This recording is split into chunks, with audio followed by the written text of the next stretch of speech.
Tonight, I invite you to journey through ancient wisdom that will both relax your mind and nourish your spirit.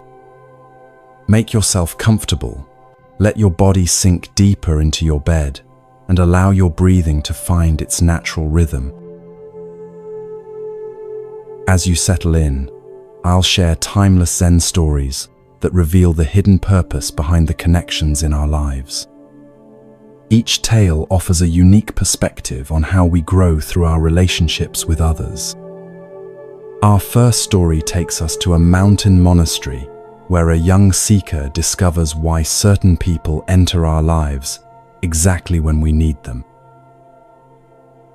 The purpose of connections. People never enter our lives by chance. Buddha once said, "Everything that has a beginning has an ending. Make your peace with that, and all will be well." This timeless truth reminds us that all connections in our lives, whether brief encounters or lifelong bonds, have their season and purpose. Tonight's story explores why people enter our lives at precisely the moment they're meant to. Our tale takes us to a peaceful mountainside monastery in ancient Japan, where cherry blossoms dance on gentle spring breezes, and the boundary between earth and sky seems to disappear in the morning mist. Here, among the temple bells and meditation halls, we find wisdom about the invisible threads that connect us all. In this remote monastery lived an elderly monk named Hotaka. Despite being well into his 80s, his eyes still sparkled with the clarity of mountain lakes, reflecting wisdom gathered through decades of meditation and contemplation. Unlike many monks who sought complete solitude, Hotaka believed that our connections with others were essential pathways to understanding the deeper nature of existence. In the web of life, he often told his students, each thread touches countless others. There are no isolated strands. One particularly beautiful spring morning, as pink cherry blossoms swirled around his meditation spot beneath an ancient tree, Hotaka noticed a young man approaching the monastery gates. The visitor moved with determination in his steps but uncertainty in his eyes. Hotaka recognized that particular look, the expression of someone carrying a question too heavy for their heart to bear alone. The young man, named Hiroshi, had traveled 17 days from a coastal village far to the south. Though he had never met Hotaka before, something had drawn him to this particular monastery, to this particular teacher. Later, he would describe it as a feeling like being called by a voice I couldn't quite hear, but somehow understood. It was as though an invisible current had carried him there, much like Buddha taught. Everything arises from causes and conditions. Nothing exists entirely alone. After being welcomed and offered tea to refresh himself after his journey, Hiroshi finally gathered the courage to ask the question that had driven him across mountains and valleys to find this monastery. "Master Hotaka," he began, bowing respectfully, "I've been troubled by something I cannot explain. Throughout my life, I've noticed that sometimes when I meet people, I feel an immediate connection, a sense of recognition, as if I've known them before in some forgotten time. With others, I feel an immediate unease, a shadow crossing my spirit without clear reason." Hiroshi paused, searching for the right words. Do people come into our lives merely by chance? Or is there some invisible pattern I cannot see? Hotaka studied the young man's earnest face, noting how the dappled light filtering through the cherry blossoms created patterns of light and shadow across his features. For several moments, he remained silent, allowing Hiroshi's question to resonate in the space between them, like the lingering sound of a temple bell. People never enter our lives by accident, Hotaka finally replied, his voice carrying the texture of weathered stone, gentle yet unyielding in its certainty. This truth lies deeper than the deepest ocean and reaches higher than the tallest mountain. Each encounter is a thread in an invisible tapestry that began to be woven long before you drew your first breath. The Buddha taught us that, in this world, we are all connected. We have been each other's mothers, fathers, sisters, and brothers in countless past lives. This is not merely poetic language, but the actual nature of our existence. Rising slowly, his joints remembering the passage of 84 winters, Hotaka gestured toward the sky, above the monastery garden. Observe the birds, young Hiroshi. They appear to fly freely, charting their own course through the endless blue. Yet each is supported by invisible currents of air that guide and shape their journey.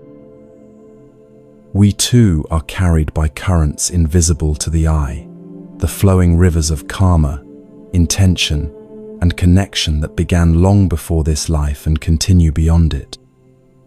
Nothing in this world happens without cause. No encounter is without purpose. As Buddha said, nothing ever exists entirely alone. Everything is in relation to everything else. Hiroshi considered this, watching the graceful movement of birds against the spring sky. The concept wasn't entirely new to him. Village elders had spoken of karma and interconnection, but he had never before considered how these invisible laws might be actively shaping the relationships in his life. But Master, he asked, if nothing is by chance, then why do some people bring such difficulty into our lives? Why do some connections feel like blessings, while others feel like burdens? Hotaka smiled gently and motioned for Hiroshi to follow him into the monastery garden. The garden was a carefully tended masterpiece of simplicity, stones arranged with purpose, plants placed with intention, each element in harmonious relationship with all others. Morning dew still clung to leaf and petal, transforming ordinary plants into jeweled wonders in the early light. Imagine your life as a garden, Hotaka said, gesturing to the space around them. Every person who crosses your path is like a seed planted by the hand of destiny. Some grow like magnificent trees that provide shade and shelter through many seasons of your life. He pointed to a majestic maple that had clearly witnessed the passing of many generations. Others, he continued, gesturing to a patch of wildflowers near the garden wall, bloom brilliantly but briefly, present for just a season before they return to the earth. Yet their beauty changes you, and the garden remembers their presence in the soil itself. Hiroshi nodded, beginning to understand. He thought of the village elder who had guided him through childhood after his father's passing, a sturdy, reliable presence like the maple tree.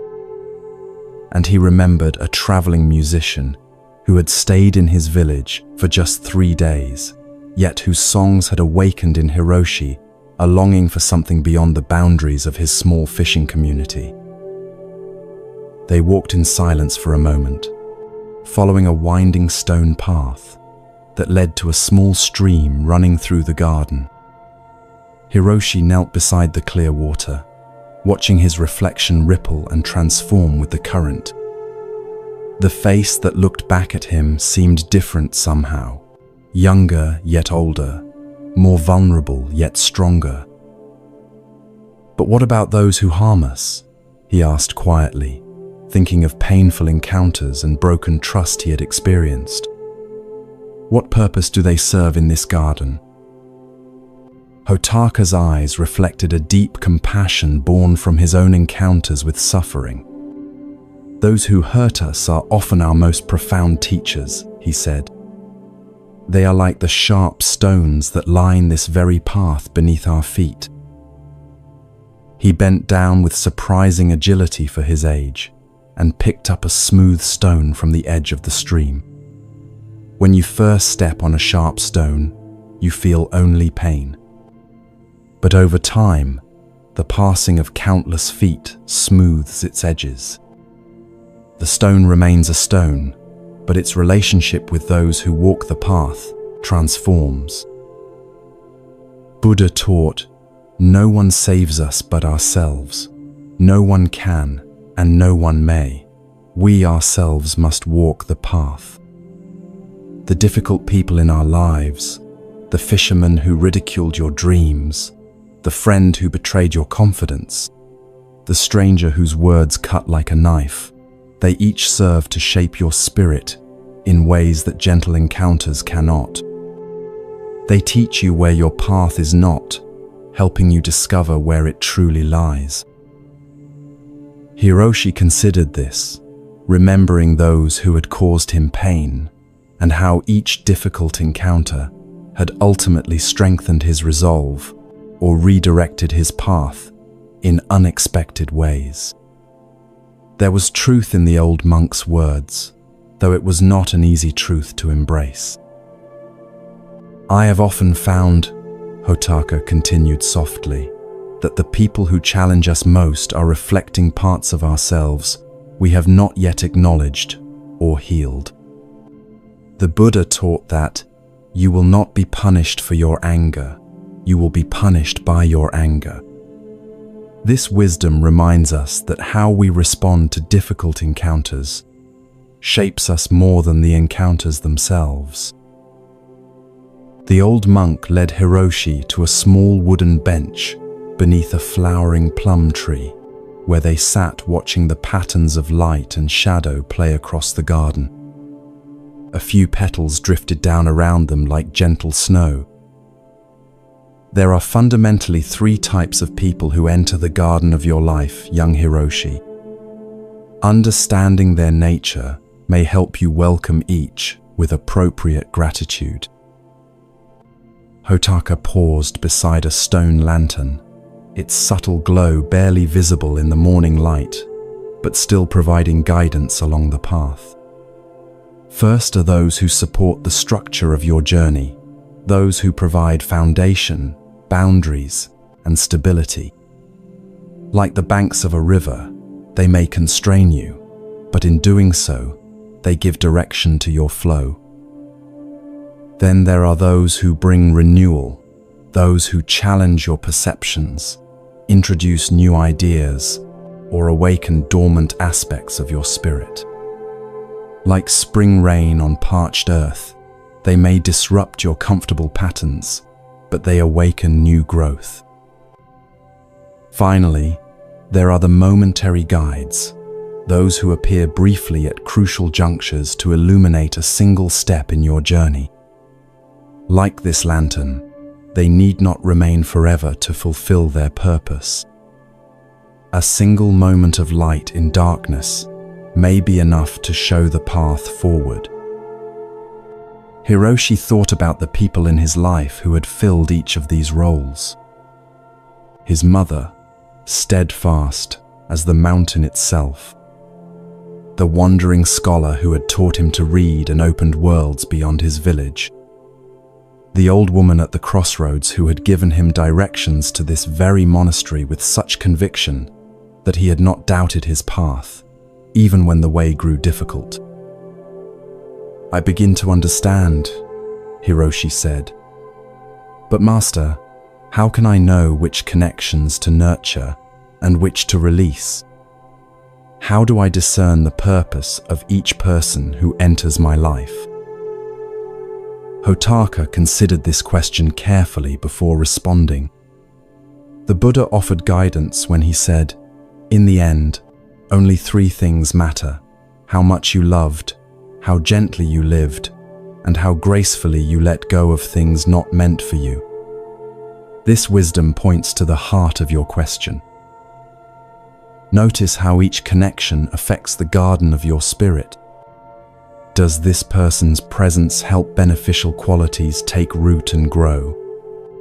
Or do they trample what is tender and beautiful within you? Your own inner wisdom will speak if you learn to listen. They sat in companionable silence for a time, watching the play of light and shadow across the garden as clouds passed overhead.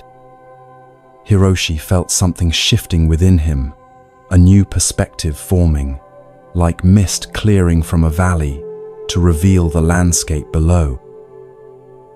"There is one more thing," Hotaka said finally. "Just as others enter your garden with purpose, so too do you enter theirs. In some lives, you are the sturdy tree providing shelter. In others, you are the brief but brilliant bloom that awakens beauty. And in still others, you may be the challenging stone that ultimately smooths to become a step on someone else's path." The Buddha taught, thousands of candles can be lit from a single candle, and the life of the candle will not be shortened. Your presence in the lives of others can illuminate without diminishing your own light. Remember this, and move mindfully through the gardens you enter. As the day progressed, Hotaka shared more of the Buddha's wisdom about human connection. He spoke of how attachments can become suffering when we cling too tightly to relationships that have served their purpose. He explained the difference between love that liberates and desire that binds. And he taught Hiroshi practices to cultivate gratitude for each encounter, whether pleasant or challenging. When evening approached, casting long shadows across the monastery grounds, Hiroshi prepared to continue his journey. Though he had intended to stay only long enough to ask his question, he now felt reluctant to leave the peaceful presence of the old monk. "I have one final question, Master Hotaka," Hiroshi said, as they stood at the monastery gate. "How can I remember these teachings when I return to the busy world below, where it's so easy to believe that encounters are merely random and relationships are simply what we make of them?" Hotaka smiled and reached into his robe, removing a small pouch. From it, he took 3 small items: a perfectly smooth stone from the stream, a dried cherry blossom preserved between layers of thin paper, and a tiny carved wooden lantern no larger than Hiroshi's thumb. "Keep these with you," the monk said, placing them in Hiroshi's palm and gently closing his fingers around them. "When you doubt the purpose in your connections, when you question why someone has entered your life, remember the 3 types of encounter and look for the teaching each brings. And remember the Buddha's words, if you light a lamp for someone else, it will also brighten your path. The connections we nurture illuminate our way forward, even when the path seems dark." With these words, Hotaka bowed to Hiroshi, a gesture of respect from teacher to student, but also an acknowledgement between 2 travelers on the same endless path. Hiroshi returned the bow deeply, feeling a profound gratitude for this encounter that had changed him in ways he was only beginning to understand. As Hiroshi descended the mountain that evening, the small treasures secure in his pocket, he found himself noticing each person he passed on the road with new awareness. The merchant with his cart of wares, the young mother carrying her child, the old farmer returning from his fields, each no longer seemed like random figures populating his journey, but meaningful threads in the vast tapestry of existence. In the years that followed, Hiroshi would often return to the monastery to visit Hotaka and deepen his understanding of the Buddha's teachings. Eventually, he became a respected teacher in his own right, known especially for his wisdom about human connection and the purpose behind each encounter in our lives.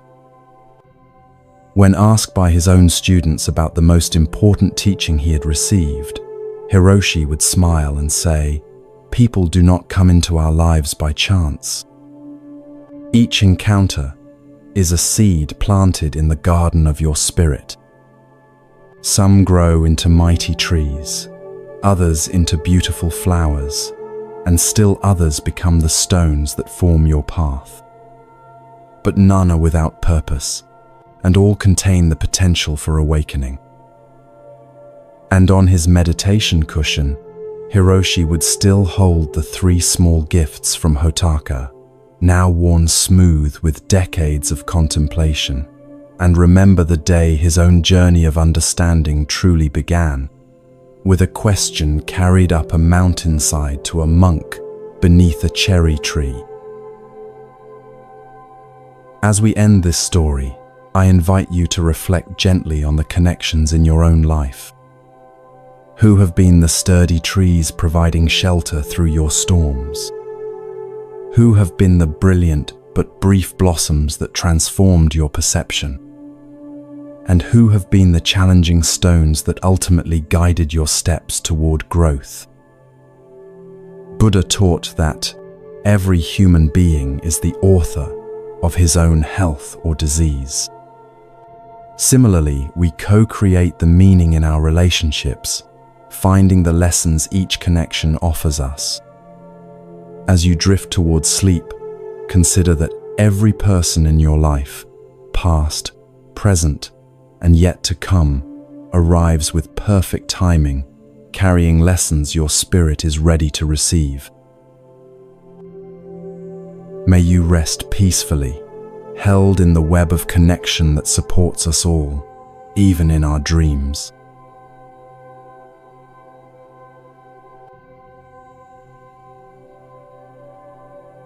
The wisdom of non-interference when helping hurts. As the gentle light of dawn filters through the branches of ancient cedar trees, we find ourselves approaching a serene valley monastery known for its teachings on mindful action. Take a slow, deep breath as we transition to this new setting. Allow the tension in your shoulders to melt away as you exhale. Feel your body settling more deeply into relaxation. This story explores a paradox that many of us struggle with in our daily lives. Sometimes our well-intentioned efforts to help others can actually cause harm. The Buddha expressed this wisdom beautifully when he said, "If you want others to be happy, practice compassion. If you want to be happy, practice compassion." But what does true compassion look like? Is it always rushing in to fix others' problems? Or might there be a deeper wisdom in knowing when to step back? In this peaceful monastery surrounded by flowing streams, lived the respected monk Noro, whose practical wisdom drew seekers from distant provinces. Unlike many spiritual teachers who spoke in riddles, Noro offered guidance that anyone could apply to everyday challenges. Villagers and fellow monks alike sought his counsel when faced with difficult decisions or relationships that had become tangled like fishing nets. One crisp autumn morning, as red maple leaves danced on the breeze outside the meditation hall, a group of Noro's students gathered for his weekly teaching. Among them sat a young monk named Takashi, whose troubled expression caught Noro's attention immediately. "Today," Noro began, his voice gentle yet clear as a mountain stream, "we will explore a teaching that many find difficult to accept. It is the wisdom of non-interference, of knowing when helping others is truly helpful, and when it may cause unexpected harm." Several students exchanged confused glances. Surely helping others was always good. Wasn't that the foundation of their spiritual practice? Noro smiled at their puzzled expressions. Life is like a great river, he continued, and each of us is a small boat navigating its currents. How many of you have tried to steer someone else's boat without being asked? Nearly every hand in the room rose, including Takashi's, though his movement was hesitant. And how many found that their well-intended intervention created unexpected consequences? Again, most hands remained raised. Takashi's face flushed with emotion as he lowered his gaze to the wooden floor. Let me share a story that has been passed down through generations, Noro said, settling more comfortably on his cushion. It concerns two childhood friends, Shun and Masu, who grew up together in a coastal village, much like the one many of you come from. From their earliest days, these two were inseparable, fishing together, celebrating festivals together, sharing both joys and sorrows as they grew into young men. Their bond was so strong that villagers often remarked it was like they shared one heart between two bodies. As adults, their paths diverged somewhat. Shun became a successful merchant with profitable trade routes to distant islands. Masu chose the life of a fisherman, following in his father's footsteps. Though their daily lives differed greatly, their friendship remained strong. One spring, terrible storms damaged many fishing boats and nets in the village. Masu, like many others, found himself in serious financial difficulty. The repairs to his boat would cost more than he could afford, and without it, he could not support his family.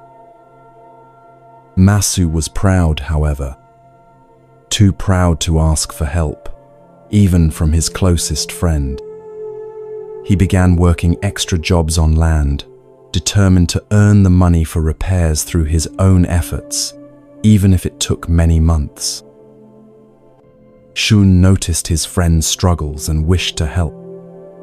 What good is my prosperity, he thought, if I cannot share it with those I care about most?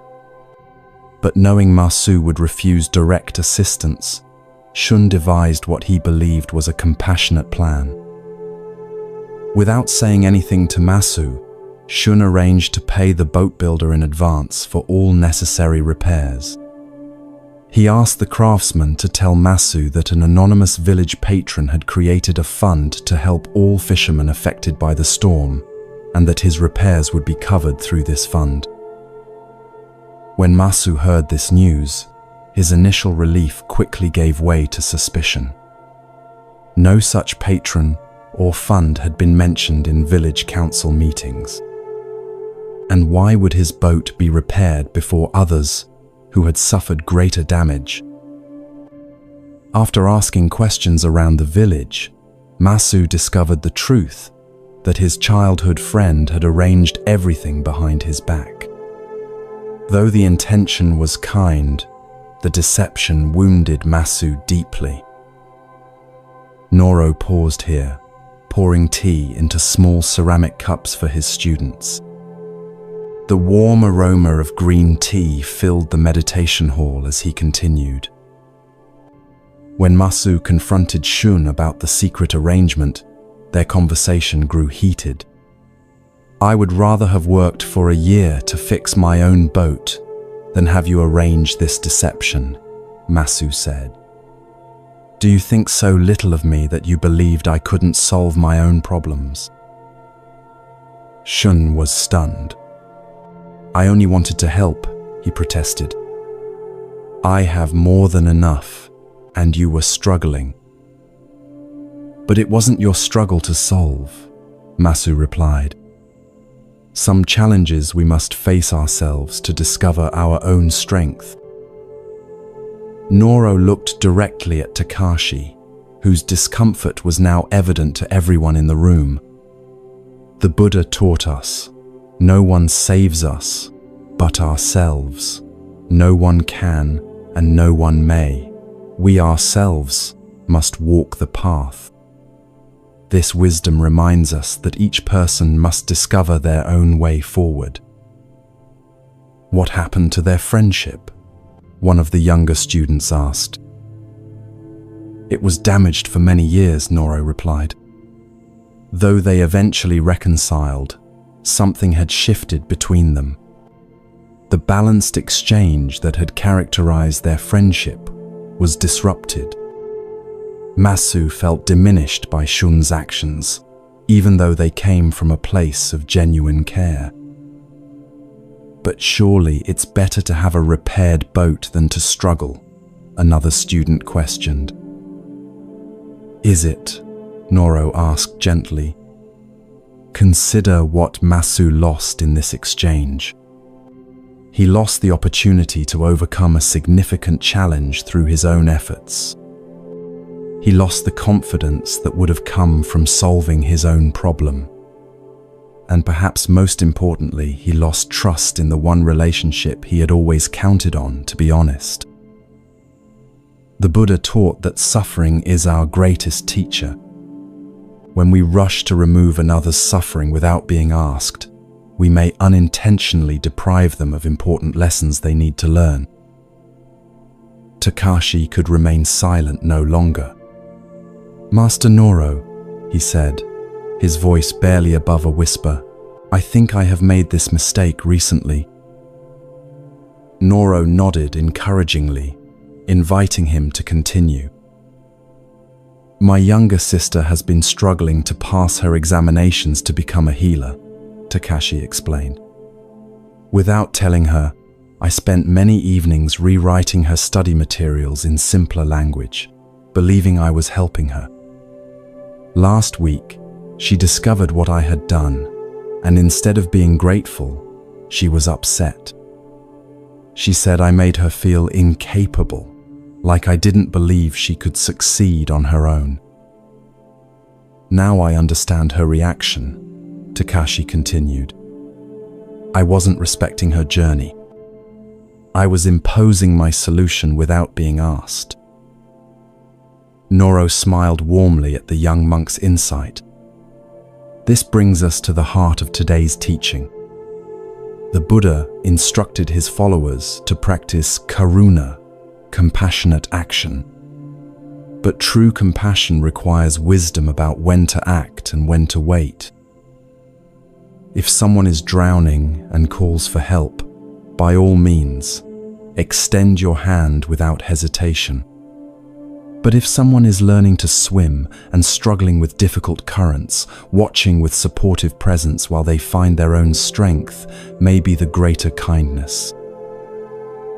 A soft rain had begun to fall outside, its gentle patter on the temple roof creating a soothing rhythm. The students sat in contemplative silence, absorbing the teaching through this natural meditation. Each person must navigate their own karma, Noro continued after a while. When we interfere without being asked, we disrupt the natural flow of cause and effect that guides each life toward awakening. Even Buddha, with all his wisdom and compassion, offered teachings only to those who sought them. But Master, asked an older student from the back of the room, how do we know when to help and when to step back? The boundary seems unclear. An excellent question, Noro acknowledged. The Buddha offered guidance when he said, before giving, the mind of the giver is happy, while giving, the mind of the giver is made peaceful.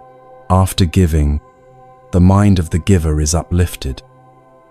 This teaching points to both our intention and the results of our giving. Before offering help, ask yourself, am I doing this to genuinely support the other person's journey, or to make myself feel useful and important? Will my assistance honor their dignity and autonomy, or subtly diminish them? Have they indicated in some way that my help would be welcome? And perhaps most importantly, is this actually mine to solve? Many times what appears as helping is actually interfering with lessons that person needs to learn themselves.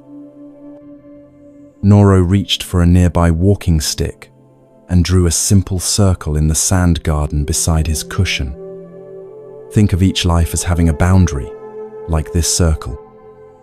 Inside the circle are the experiences, challenges, and growth that belong to that person alone. True compassion respects these boundaries. Sometimes the most compassionate action is simply to be present with someone in their difficulty, not trying to fix or change their experience, but offering the gift of your attentive care while they find their own way through. Another student raised her hand. "Master, I understand the wisdom of not interfering, but doesn't this contradict our practice of generosity? Aren't we supposed to give freely to those in need?" "Ah," Noro smiled. "Another excellent question." The Buddha spoke of dana, the practice of generous giving, as essential to the spiritual path. But true generosity comes without strings or expectations. It does not diminish the receiver or elevate the giver. Consider the difference between these approaches. One person says, "I notice you're struggling. How can I support you?" While another says, "I see your problem. Let me fix it for you." The first honors the other's wisdom and agency. The second subtly suggests they are incapable. The rain had stopped now, and sunlight began to filter through the paper windows of the meditation hall. Noro rose slowly and walked to the doorway, inviting his students to follow him outside. In the monastery garden, droplets of rain still clung to leaves and flower petals, transforming the ordinary landscape into a world of tiny jewels. Noro pointed to a spiderweb stretched between two branches, each strand now visible due to the rain clinging to its delicate structure. "Nature offers us perfect examples of non-interference," he said. "See how the spider builds its web, but doesn't control which insects fly into it. The web exists as an offering. The results come in their own time.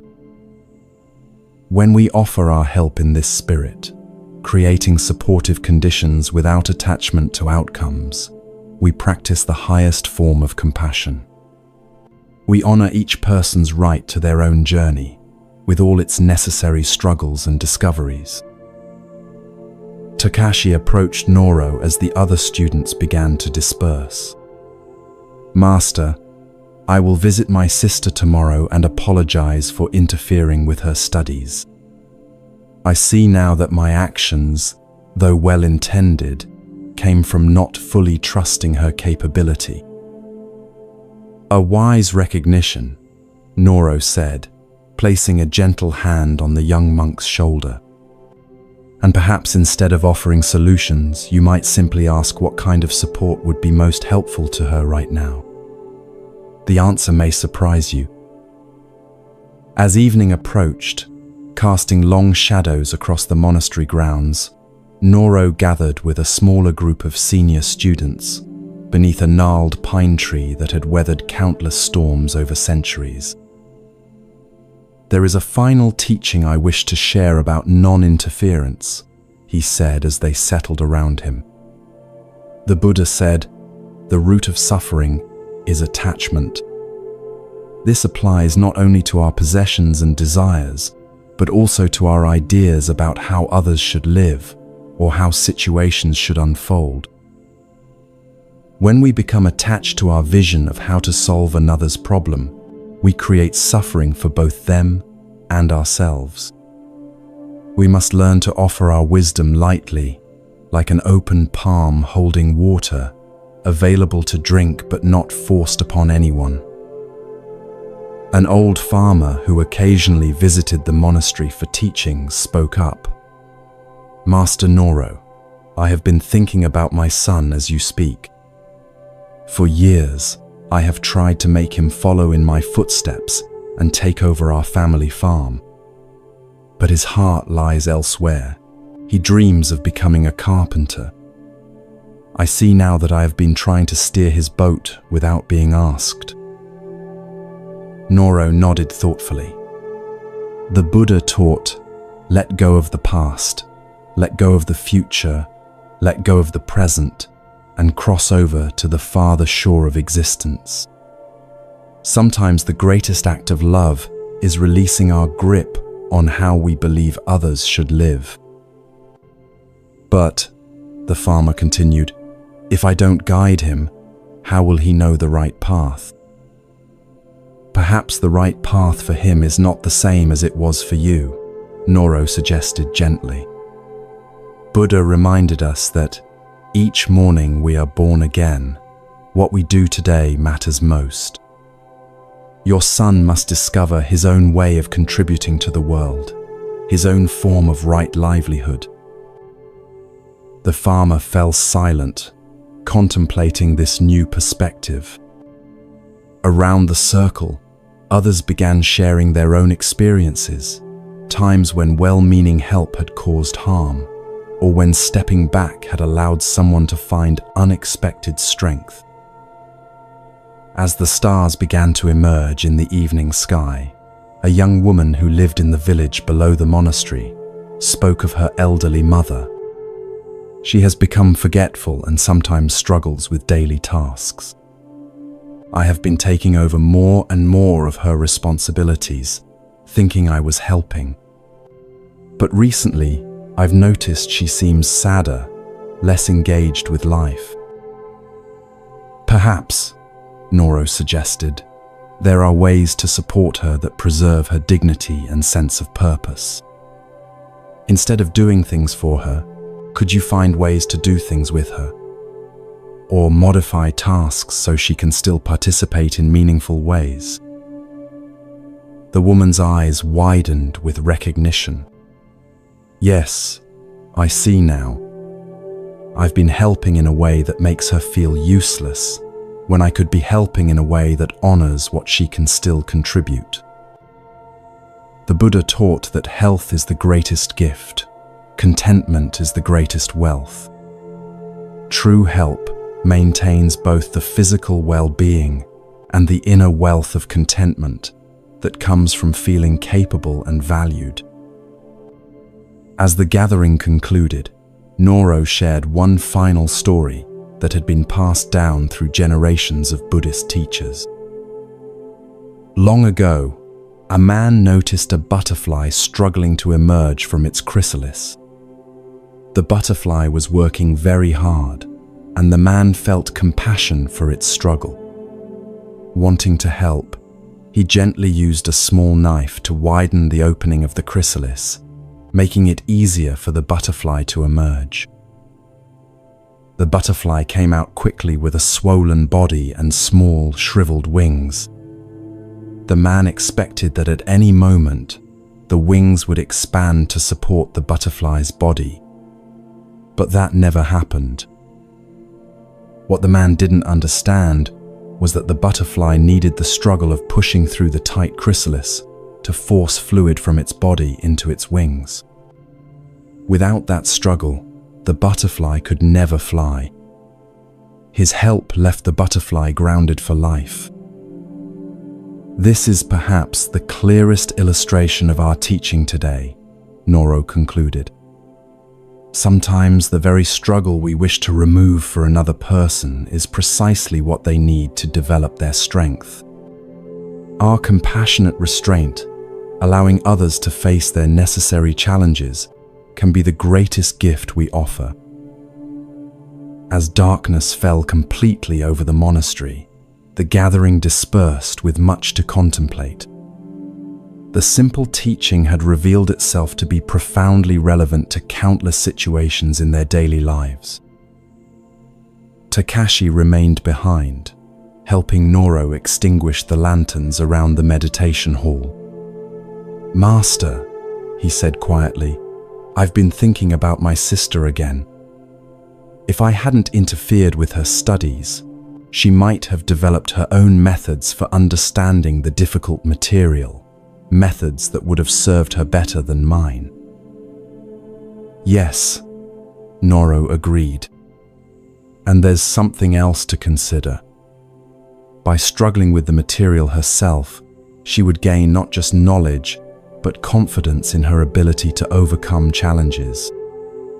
That confidence might serve her even more than the information itself when she faces difficult cases as a healer." "I see that now," Takashi nodded. "The Buddha's words about being our own refuge make more sense to me. We must each discover our own inner strength." "Exactly so," Noro smiled. "The Buddha taught, just as a solid rock is not shaken by the storm, even so the wise are not affected by praise or blame. When we solve our own problems, we develop that unshakable inner foundation. As you drift deeper towards sleep, consider this ancient wisdom in your own life. Are there situations where your desire to help might actually be depriving someone of an important growth experience? Could stepping back while remaining supportively present be the greater gift in some relationships? The Buddha's teaching that all beings are the owners of their karma reminds us that each person must be allowed to navigate their own journey with all its necessary lessons. True compassion honors this reality rather than trying to circumvent it. May you rest peacefully tonight, holding this wisdom of knowing when to act and when to simply be present. May your relationships be characterized by respect for each person's unique path. And may you find the perfect balance between offering support and honoring others' need to grow through their own efforts.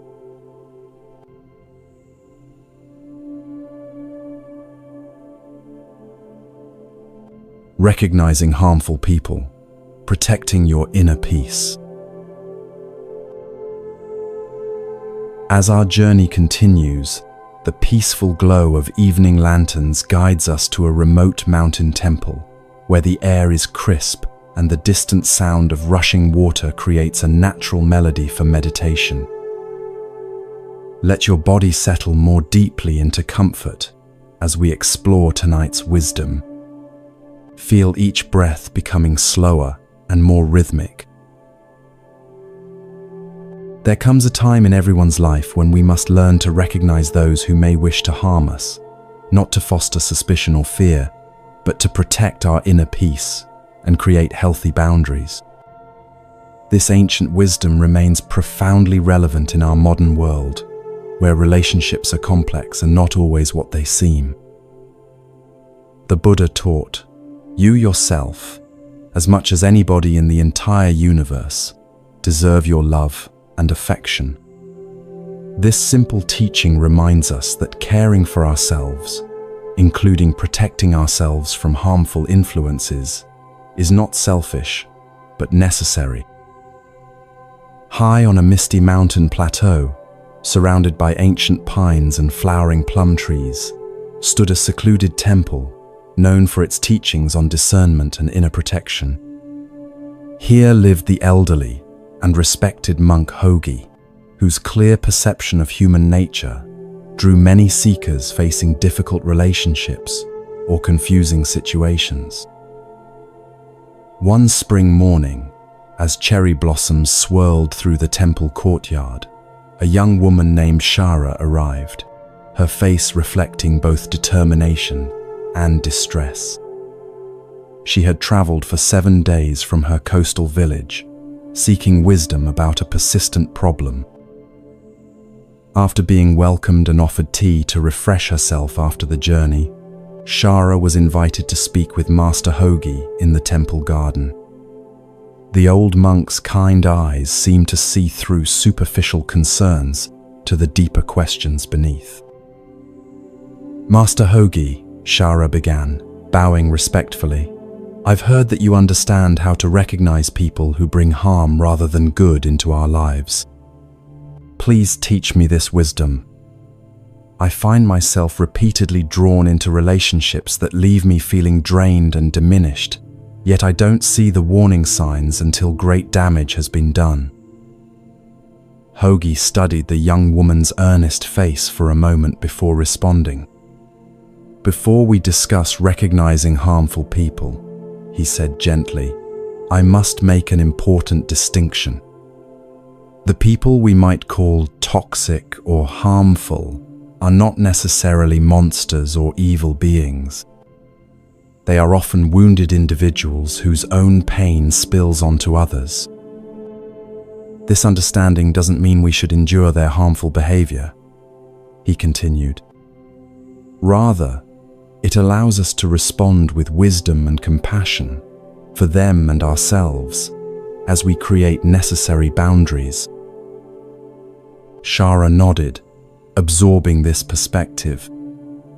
It aligned with her own intuition that many who had caused her pain weren't intentionally cruel, but rather acting from their own unhealed wounds. "Before determining someone is truly harmful to your well-being," Hogi advised, "ask yourself, why does this person behave this way? Is there something in their past or present circumstances that might explain, though not excuse, their actions? And most importantly, is there anything I might do to prevent their behavior from continuing to affect me negatively?" Only after honest reflection on these questions should you consider whether maintaining distance is the wisest choice for preserving your peace. The master invited Shara to walk with him through the temple gardens, where early spring flowers were beginning to bloom alongside carefully tended paths. The natural beauty created a perfect setting for absorbing difficult truths with a peaceful heart. "Now," Hogi said, "let me share the signs that can help you recognize when someone might be harmful to your well-being. The Buddha taught us to be lamps unto ourselves, learning to trust our own discernment rather than blindly following others.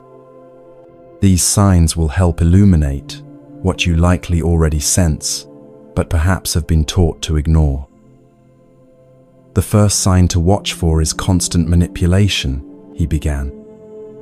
"Imagine someone who subtly distorts reality to achieve their goals, making you question your own perceptions and memories." Hogi stooped to point out a vine that had wrapped itself around a young tree, slowly constricting its growth. Like this vine, manipulation is often gradual and difficult to notice until significant damage has occurred. The manipulator might use lies, selective truth-telling, or emotional pressure to control you. For example, he continued, consider a colleague who tells you that others speak poorly of your work and suggests you decline an opportunity, supposedly for your own good. Later, you discover they wanted the opportunity for themselves. Their seeming concern masked their true motive of removing you as competition. Shara's eyes widened with recognition. "I worked with someone exactly like that," she said quietly. "I always felt confused after our conversations, questioning decisions I'd previously been certain about." Hogi nodded. "The Buddha taught, 3 things cannot be long hidden: the sun, the moon, and the truth. Trust your confusion as a signal. When someone's words or actions consistently leave you feeling disoriented, your inner wisdom is trying to alert you to a discrepancy between what appears to be and what truly is." They walked on, following a stream that wound through the garden.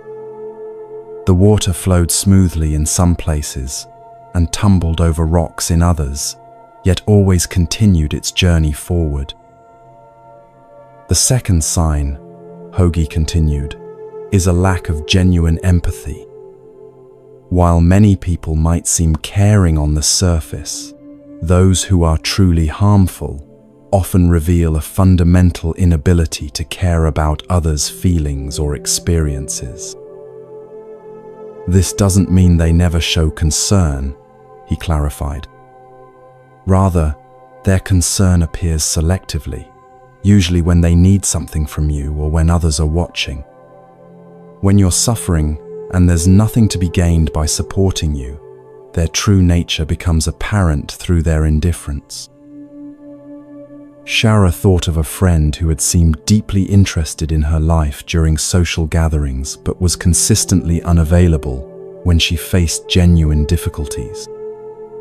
The pattern had been there all along, but she had made excuses for it rather than accepting what it revealed.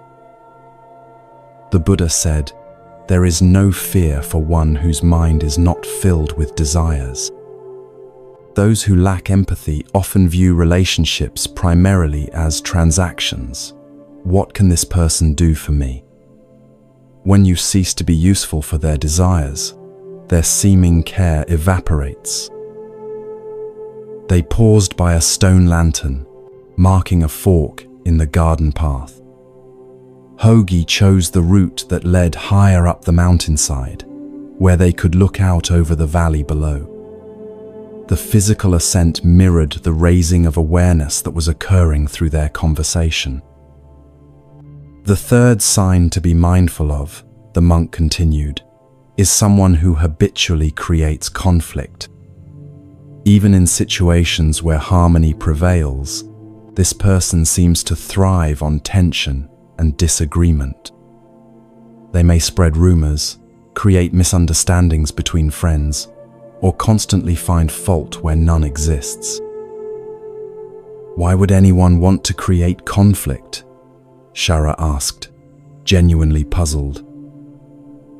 Some people feel more secure in chaotic environments because they grew up in them, Hoagie explained.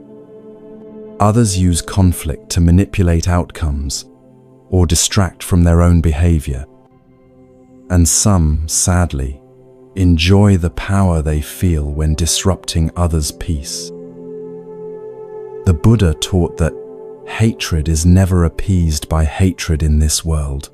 By non-hatred alone is hatred appeased. This wisdom doesn't mean we should continue exposing ourselves to those who sow discord. Rather, it guides us to respond without adding our own hatred to the situation as we create appropriate distance. They reached a stone bench overlooking a spectacular view of the valley. Below them, the world seemed to unfold like a living map, villages nestled among rice fields, rivers threading their way through forests, and in the far distance, the shimmer of the ocean. This broader perspective offered a perfect metaphor for the wisdom Hoagie was sharing. The fourth sign, he said as they sat together, is an excessive need for control. Some people cannot allow others to make their own choices or live according to their own values. They may criticize your decisions, offer constant, unsolicited advice, or even actively interfere with your plans. I recognize this one clearly, Shara admitted. My former partner couldn't accept when I made decisions independently. He would question everything from how I dressed to which friends I spent time with, always suggesting his way was better. Yes, Hoagie nodded, and such control often begins subtly, presented as care or concern, before gradually increasing until your autonomy has been seriously compromised. The Buddha taught, "No one saves us, but ourselves. No one can, and no one may." We ourselves must walk the path. Those who truly care for us respect our right to navigate our own journey, even when they might choose differently. A gentle breeze carried the scent of pine and distant flowers as they sat in comfortable silence for a few moments. Shara was processing how these insights applied to relationships in her life, both past and present. The clarity was both painful and liberating. The fifth sign, Hoagie continued, is chronic dishonesty. While everyone occasionally fails to be entirely truthful, harmful people often maintain elaborate webs of deceit. They may lie even when the truth would serve them better, simply because deception has become their default way of relating to others. How can we determine if someone is chronically dishonest? Shara asked. Lies can be difficult to detect, especially from someone skilled at deception. Trust your instincts, Hoagie advised.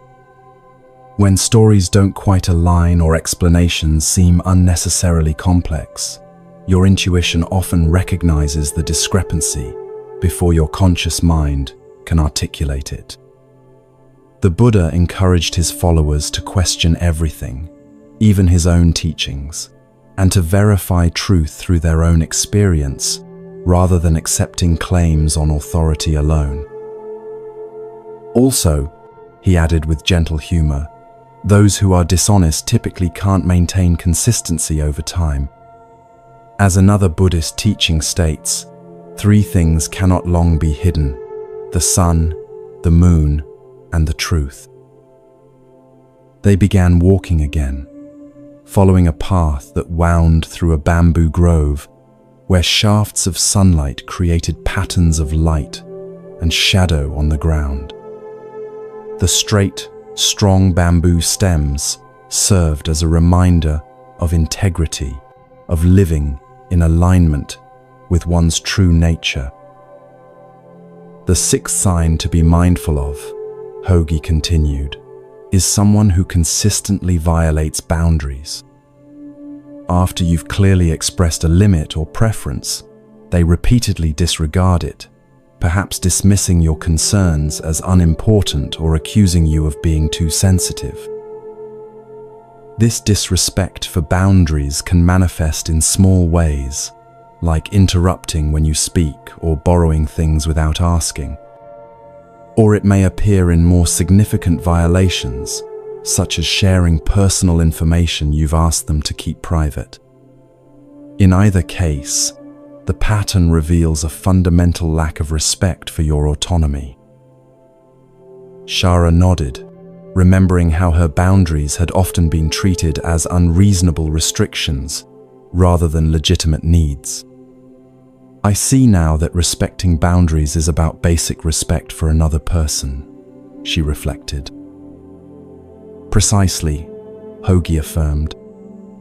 The Buddha taught the principle of ahimsa, non-harm, as a foundation for all relationships. Honoring another's boundaries is a fundamental expression of this principle. As they emerged from the bamboo grove, they entered a garden of medicinal plants, each carefully tended for its healing properties. Master Hoagie paused to touch a particular herb, rubbing its leaves to release a pungent aroma. The seventh sign, he said, is perhaps the most revealing. Pay attention to how you feel in someone's presence. Do you consistently feel diminished, anxious, or exhausted after interacting with them? Or do you feel energized, affirmed, and more fully yourself? Our bodies often recognize harmful dynamics before our minds can articulate what's wrong. The Buddha taught mindfulness of sensations as a primary path to wisdom. Your physical and emotional responses offer important information about whether a relationship supports your well-being or undermines it. Shara closed her eyes for a moment, scanning her body's responses as she thought about different people in her life.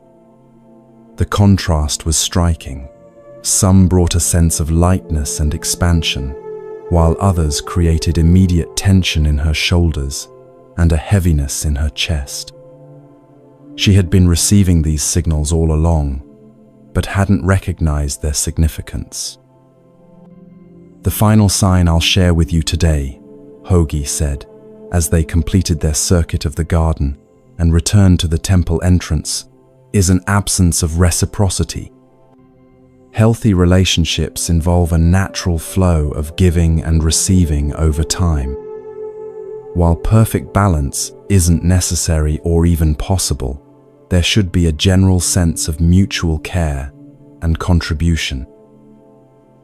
Those who consistently take without giving, whether material resources, emotional support, or simple consideration, reveal a fundamental self-centeredness that makes genuine connection impossible. The Buddha taught that generosity creates merit and happiness for both giver and receiver. When someone shows no interest in experiencing the joy of giving, only of receiving, they miss half the blessing of relationship. They settled on cushions in a small meditation pavilion, where the late afternoon sun created a golden glow. Shara's face showed both recognition and concern as she integrated these teachings. "Master Hogi," she asked, "now that I can better recognize harmful people, what should I do when I encounter them? Sometimes complete separation isn't possible, like with family members or colleagues." The old monk nodded, acknowledging the practical reality of her question. The Buddha offered guidance here too, teaching the middle way between harmful extremes. Neither complete entanglement nor absolute rejection is usually necessary.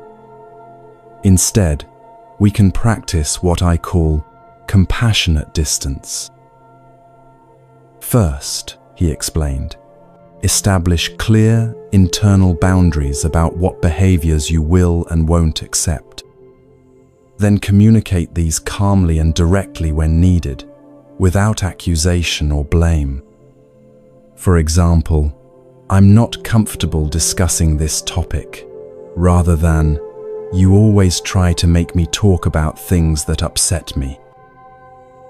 Second, limit exposure to what you can manage without compromising your well-being.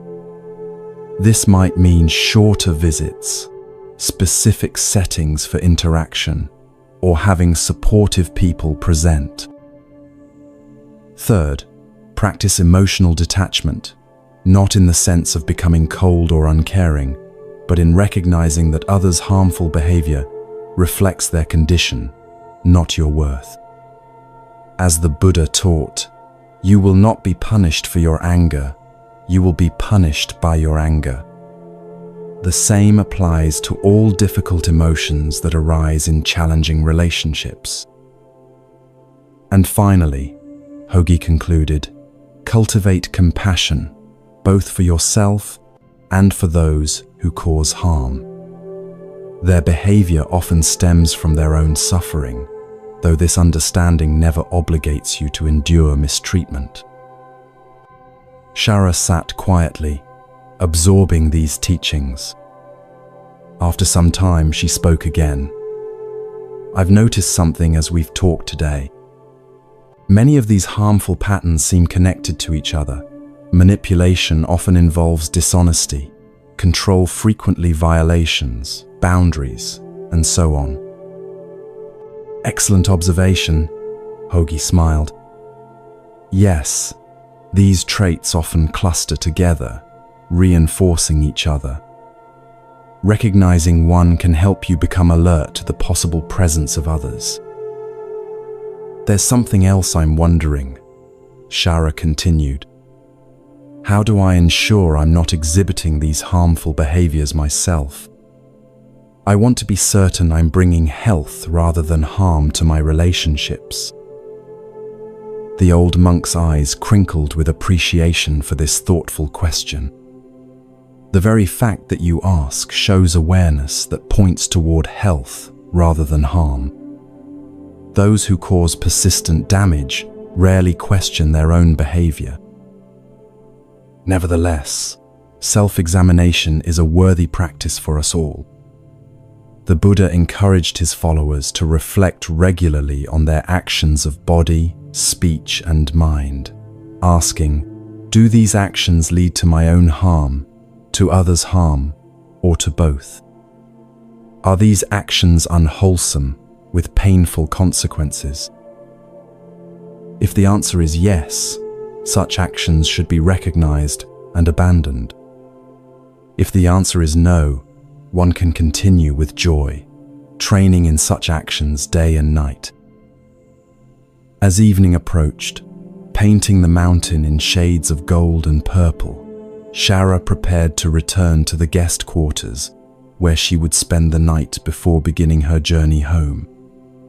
She bowed deeply to Master Hogi, expressing gratitude for teachings that had illuminated patterns she had sensed but couldn't previously articulate. One final guidance Hogi offered as they parted. The Buddha taught, to understand everything is to forgive everything. As you recognize harmful patterns and create appropriate boundaries, try to maintain compassion rather than judgment. Most people who harm others were themselves harmed, though this understanding never obligates you to endure mistreatment. Remember too that people can change. The boundaries you create might actually help someone recognize their own harmful patterns and begin the journey toward healing. Whether they change or not, your compassionate distance creates space for your own peace and growth. In the months and years that followed, Shara applied these teachings in her daily life. She became known in her village for both her clear boundaries and her compassionate heart. Young people sought her advice about relationships, and she shared Master Hogi's wisdom, adapted to their specific situations. Occasionally, she returned to the mountain temple to deepen her understanding. During one visit, she shared with Hogi how learning to recognize harmful dynamics had transformed not only her relationships with others, but also her relationship with herself. She had discovered that the same patterns of manipulation, control, and boundary violation could exist in her internal dialogue. Indeed, the old monk smiled. The Buddha taught that we must be our own refuge, finding within ourselves the wisdom and compassion we seek in others. As you continue to recognize and release harmful patterns, both external and internal, you create more space for genuine peace to flourish. As you drift towards sleep, perhaps you too can reflect on the relationships in your life with these ancient insights. Notice which connections leave you feeling energized and which leave you drained. Consider whether clear, compassionate boundaries might help transform certain relationships into healthier forms of connection. The Buddha taught, you can search throughout the entire universe for someone who is more deserving of your love and affection than you are yourself, and that person is not to be found anywhere. You yourself, as much as anybody in the entire universe, deserve your love and affection. Let this wisdom guide you as you navigate your relationships, choosing connections that honor your worth and contribute to your peace.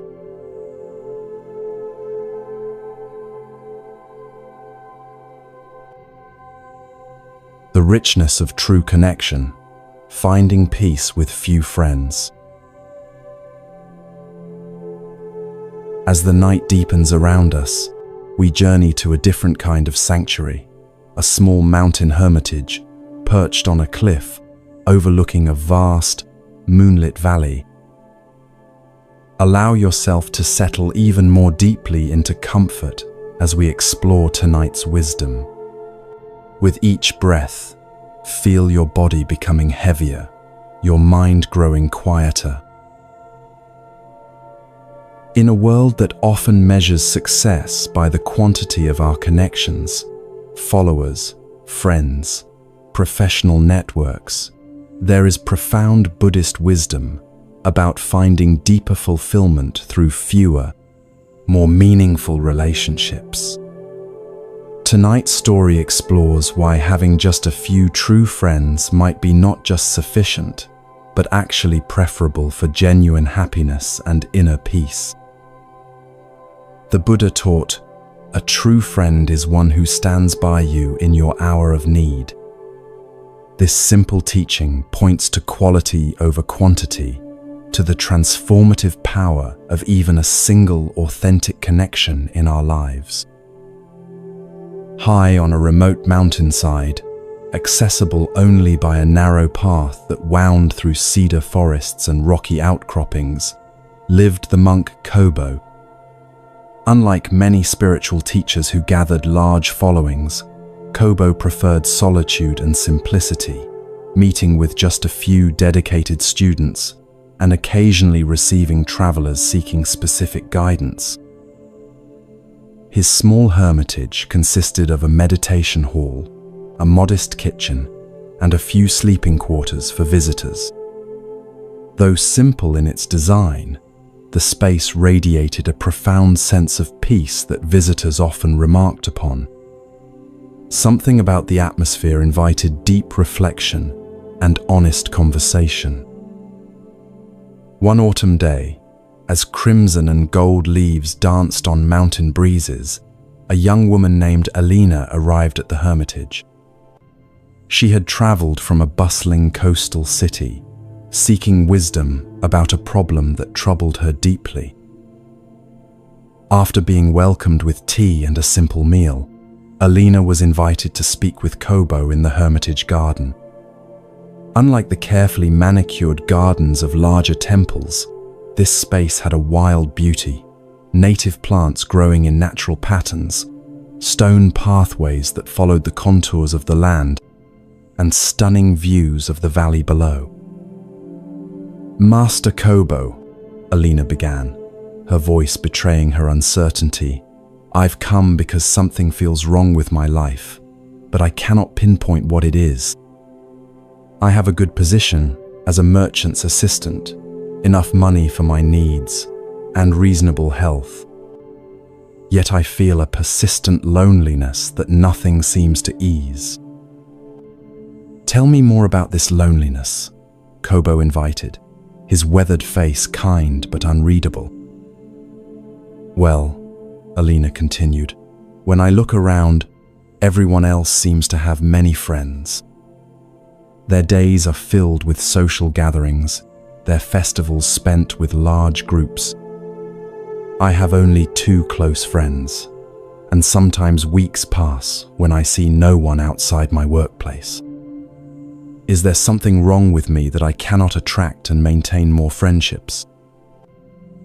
Kobo considered her words carefully before responding. His teaching style was never rushed. He believed wisdom emerged in the spaces between words as much as in the words themselves. "Alina," he finally said, "friendship is indeed a precious gift. But your happiness shouldn't be measured by how many friends you have. I would like to share with you why having few friends, or even none at all, is not something to worry about and may actually be an advantage." He gestured for her to follow him to a stone bench overlooking the valley. As they sat down, the vast panorama before them, mountains, forests, the distant shimmer of a river, created a perfect backdrop for contemplating life's broader perspective. "First," Kobo began, "consider that relationships and human bonds should be measured in terms of quality rather than quantity. The Buddha taught, If you find a wise critic to point out your faults, follow him as you would a guide to hidden treasure. This suggests that a single friend who helps us see ourselves clearly is worth more than many who simply echo what we want to hear. Kobo reached for a small teapot that had been warming near a stone lantern. He poured a single cup and offered it to Alina. "Notice this teacup," he said. "It doesn't try to hold all the tea in the world, just enough for this moment, this connection. Would you rather have 100 shallow pools that dry up in summer heat, or one deep well that provides cool water, even in drought?" Alina looked thoughtfully at the cup in her hands, considering the metaphor. "I have always assumed more was better," she admitted. "But you're suggesting that depth might be more valuable than breadth when it comes to relationships?" "Exactly," Kobo nodded. "Having fewer friends guarantees a certain degree of freedom and authenticity. You can be yourself without restriction or external influence. Many people exhaust themselves trying to maintain a social image across numerous relationships, always appearing happy, successful, and agreeable, even when they don't feel that way. The Buddha taught, "Better than 1,000 hollow words is one word that brings peace." Similarly, better than 1,000 hollow connections is one relationship where you can be fully yourself, speaking truth without fear of judgment or rejection. Alina reflected on her two close friendships, with her childhood neighbor May and her cousin Jiro. With them, she never felt the need to pretend or impress. Their conversations flowed easily, moving between light-hearted banter and profound questions about life. The contrast with her more surface-level work relationships was striking. Having fewer friends allows you to focus your emotional energy on relationships that truly matter, Kobo continued. Think about how many conflicts or tensions usually occur in large groups. Each relationship requires maintenance, understanding, and occasional repair. With fewer connections, you can invest more deeply in each one, creating bonds that can withstand life's inevitable challenges. He gestured toward two ancient pine trees growing near the cliff edge, their roots visibly intertwined, their branches offering mutual support against the mountain winds. "Those trees have grown together for over 100 years, he said. "Their connection runs deep, far below what we can see. That depth gives them stability that a forest of saplings with shallow roots could never provide." Kobo paused, allowing Alina time to absorb this perspective. The sound of wind through the valley created a gentle background melody to their conversation. "Another benefit," he continued after a while, "is that having fewer social obligations creates space for solitude, something essential for self-discovery and spiritual growth. The Buddha himself left his community for extended periods of solitary meditation. It was in these quiet moments, not in constant social engagement, that he found enlightenment. In the tranquility of your solitude, you can discover hidden passions, latent interests, or unexplored talents.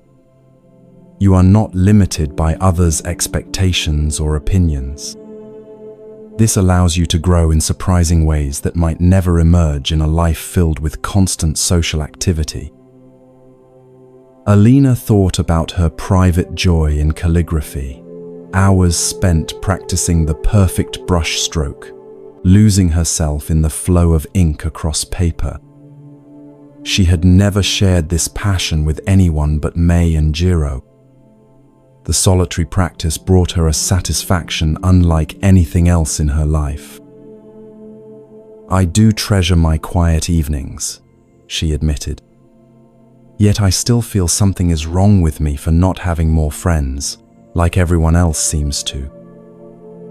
Ah, Kobo smiled gently, but what is everyone else really experiencing? The Buddha cautioned against comparing ourselves to others, noting that we see only their external circumstances, not their internal reality. Many people with numerous social connections still feel profoundly lonely because those relationships lack depth and authenticity. They perform themselves rather than being themselves. The laughter you hear at crowded festivals often masks inner emptiness that quieter souls like yourself might actually be addressing more honestly. The sun was beginning to set now, painting the valley in shades of amber and purple. A cool breeze carried the scent of pine and distant wood smoke.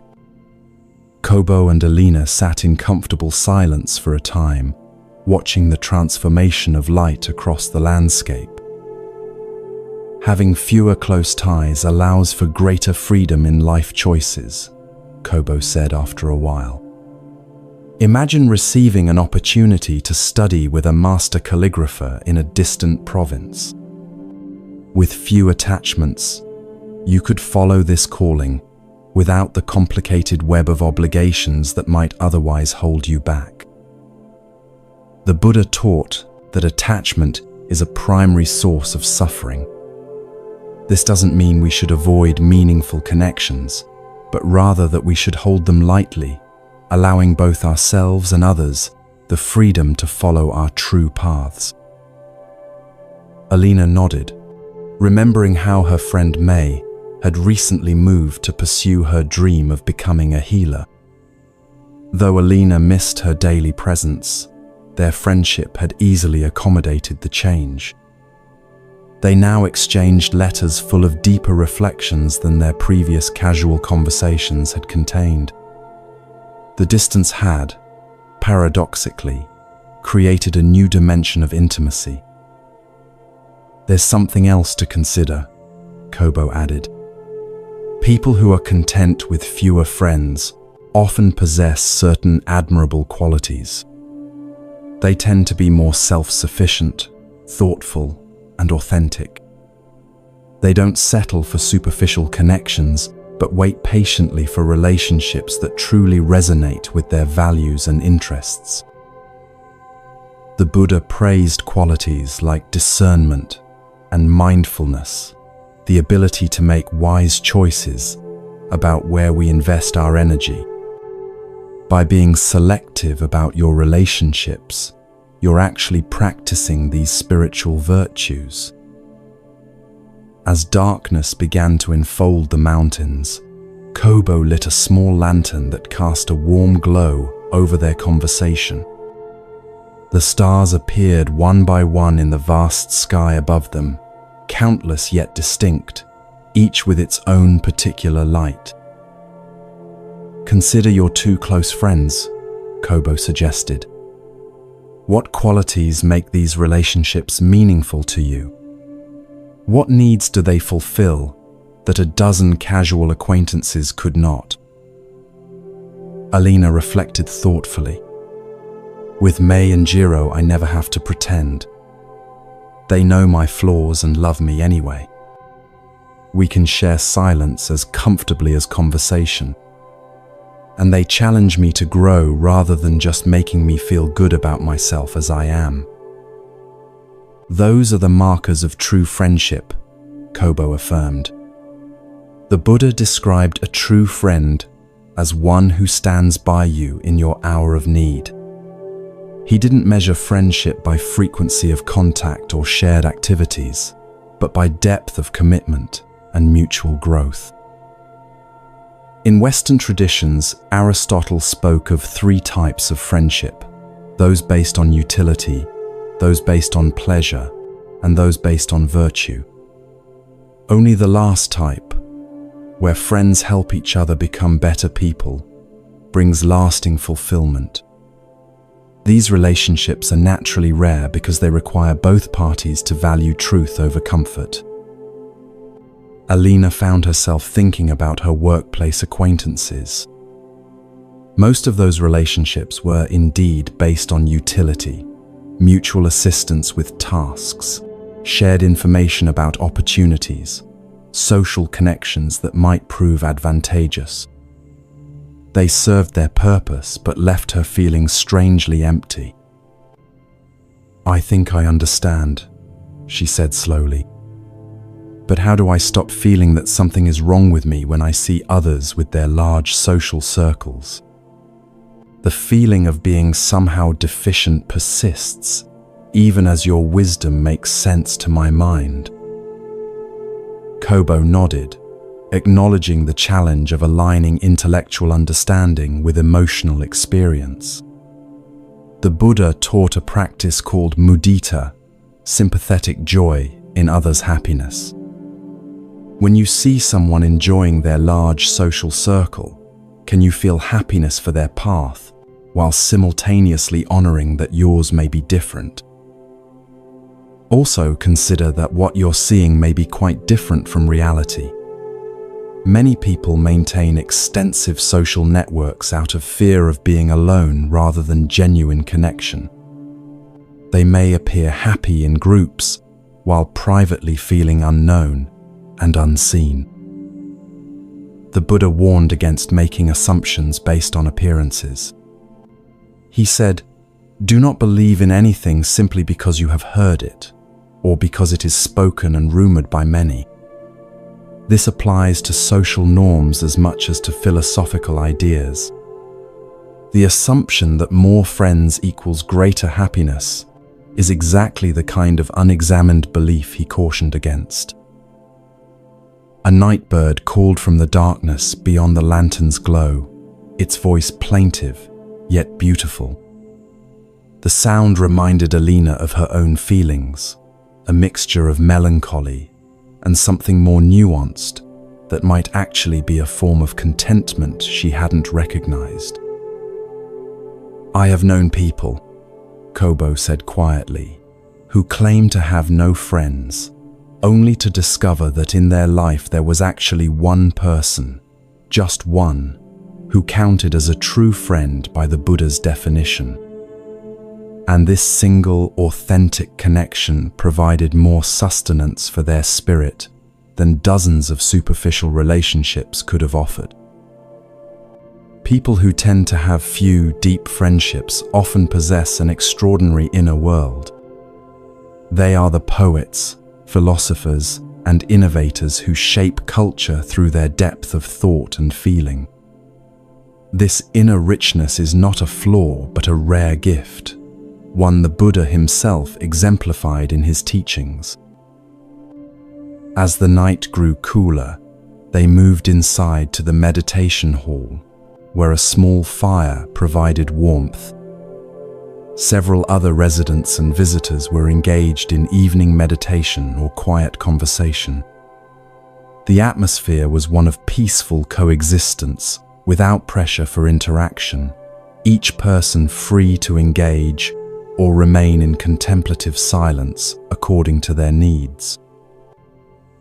"Notice this community," Kobo said softly.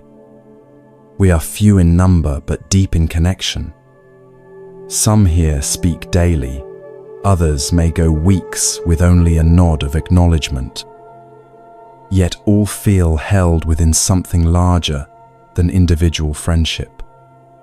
This, too, is a valid form of human connection, being alone together, each respected in their uniqueness." Alina observed the quiet harmony of the space.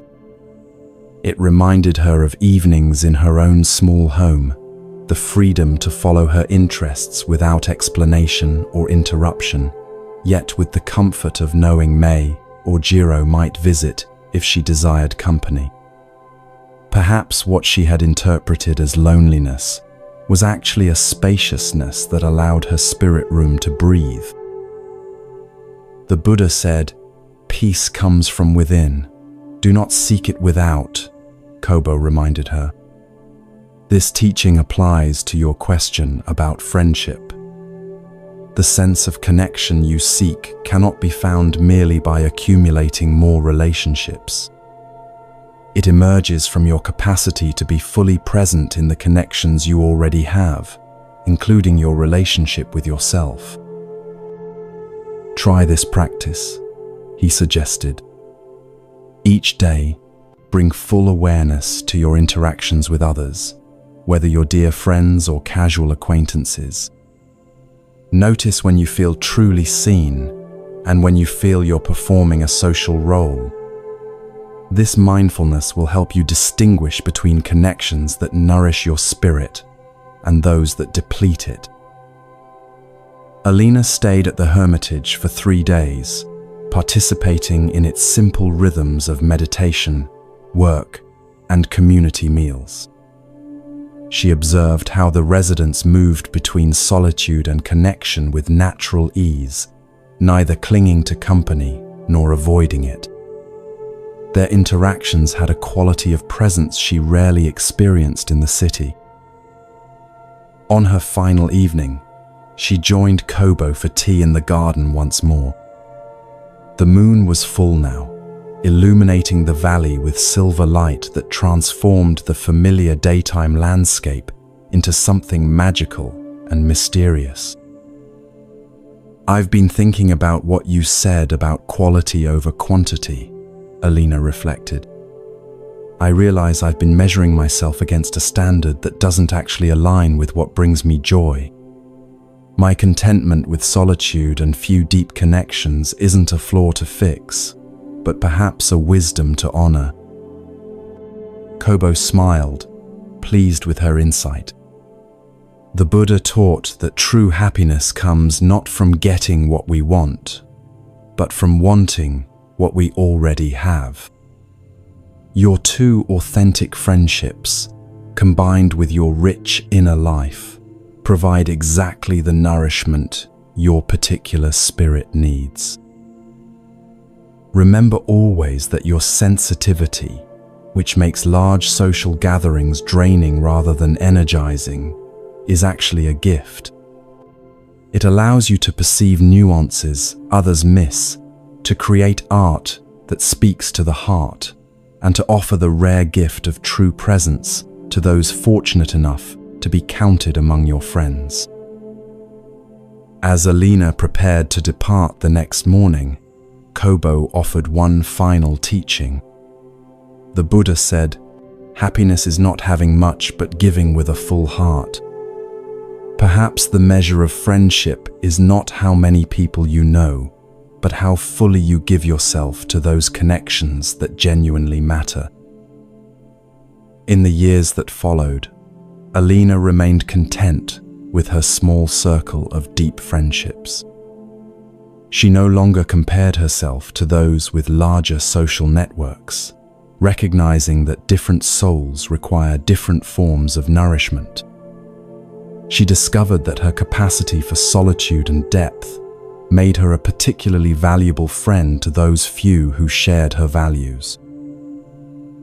Occasionally, she returned to the mountain hermitage, sometimes bringing Mei or Jiro along to experience its peaceful atmosphere. During one such visit, she shared with Kobo how his teachings had transformed not just her understanding of friendship, but her relationship with herself. "I no longer see my preference for depth over breadth as something to overcome," she told him. "Instead, I recognize it as a natural expression of my particular spirit. This acceptance has brought a peace I never found when trying to be someone I'm not." The Buddha would approve, Kobo smiled. He taught that self-understanding is the beginning of all wisdom. By honoring your nature rather than fighting against it, you embody his teaching that peace comes from within. As you drift towards sleep, perhaps you too can reflect on the quality of your connections rather than their quantity. Consider which relationships in your life offer genuine nourishment for your spirit. Where do you feel truly seen, accepted, and encouraged to grow. Remember the Buddha's wisdom that a true friend is one who stands by you in your hour of need. By this measure, even one authentic connection may provide more sustenance than countless surface-level acquaintances. And if you find joy in solitude, or prefer a small circle of deep friendships, know that this preference isn't a flaw, but possibly a wisdom, one shared by many profound thinkers throughout history. May your sleep be peaceful tonight.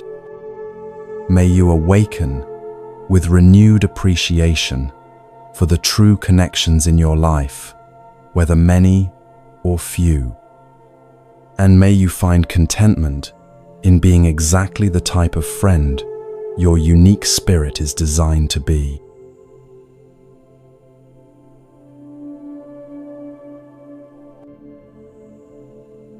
The power of forgiveness, healing through letting go. Tonight, as the world grows quieter around us, we journey to a marketplace in ancient India where a powerful lesson in forgiveness awaits.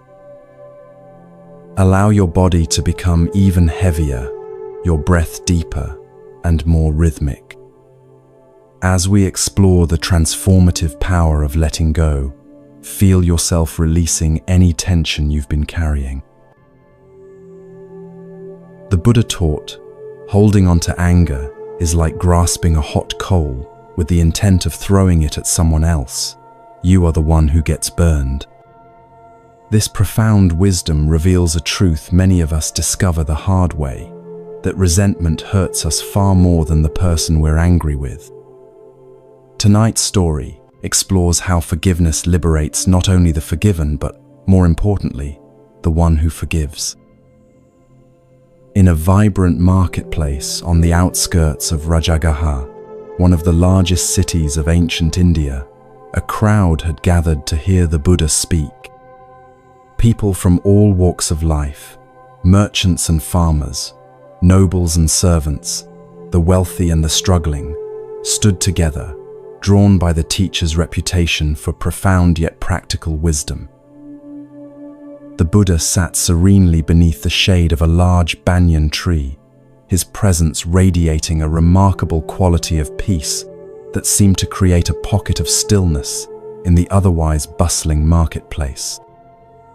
Those who had gathered closest listened intently as he spoke about finding contentment amid life's inevitable challenges. Among those on the periphery of the crowd stood a merchant named Devadatta, whose face was tight with anger. Unlike the others who had come seeking wisdom, Devadatta had arrived with a very different purpose. For years, he had watched as the Buddha's teachings gained popularity, drawing followers away from traditional beliefs that had financially benefited merchants like himself, who sold ritual items and sacrificial offerings. Devadatta had once been respected as a religious authority in his own right, selling not just goods but also interpretations of sacred texts that assured the wealthy their prosperity was evidence of divine favor. The Buddha's emphasis on ethical conduct over ritual, and his teaching that inner peace could be attained without expensive offerings, directly threatened Devadatta's livelihood and status. As the Buddha's teaching continued, Devadatta pushed his way through the crowd, his anger building with each step. In his mind, this wandering teacher had stolen everything from him: respect, livelihood, purpose. Years of resentment had hardened into hatred that now demanded expression. When he reached the inner circle of listeners, Devadatta stood directly before the Buddha, his body trembling with rage. Without warning, he spat directly in the Buddha's face, a shocking act of disrespect that caused the crowd to gasp and step back. Several of the Buddha's disciples moved to intervene, their faces showing anger at this treatment of their beloved teacher.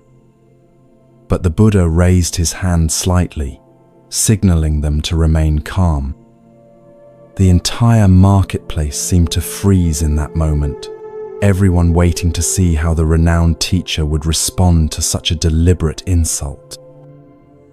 The Buddha remained perfectly still.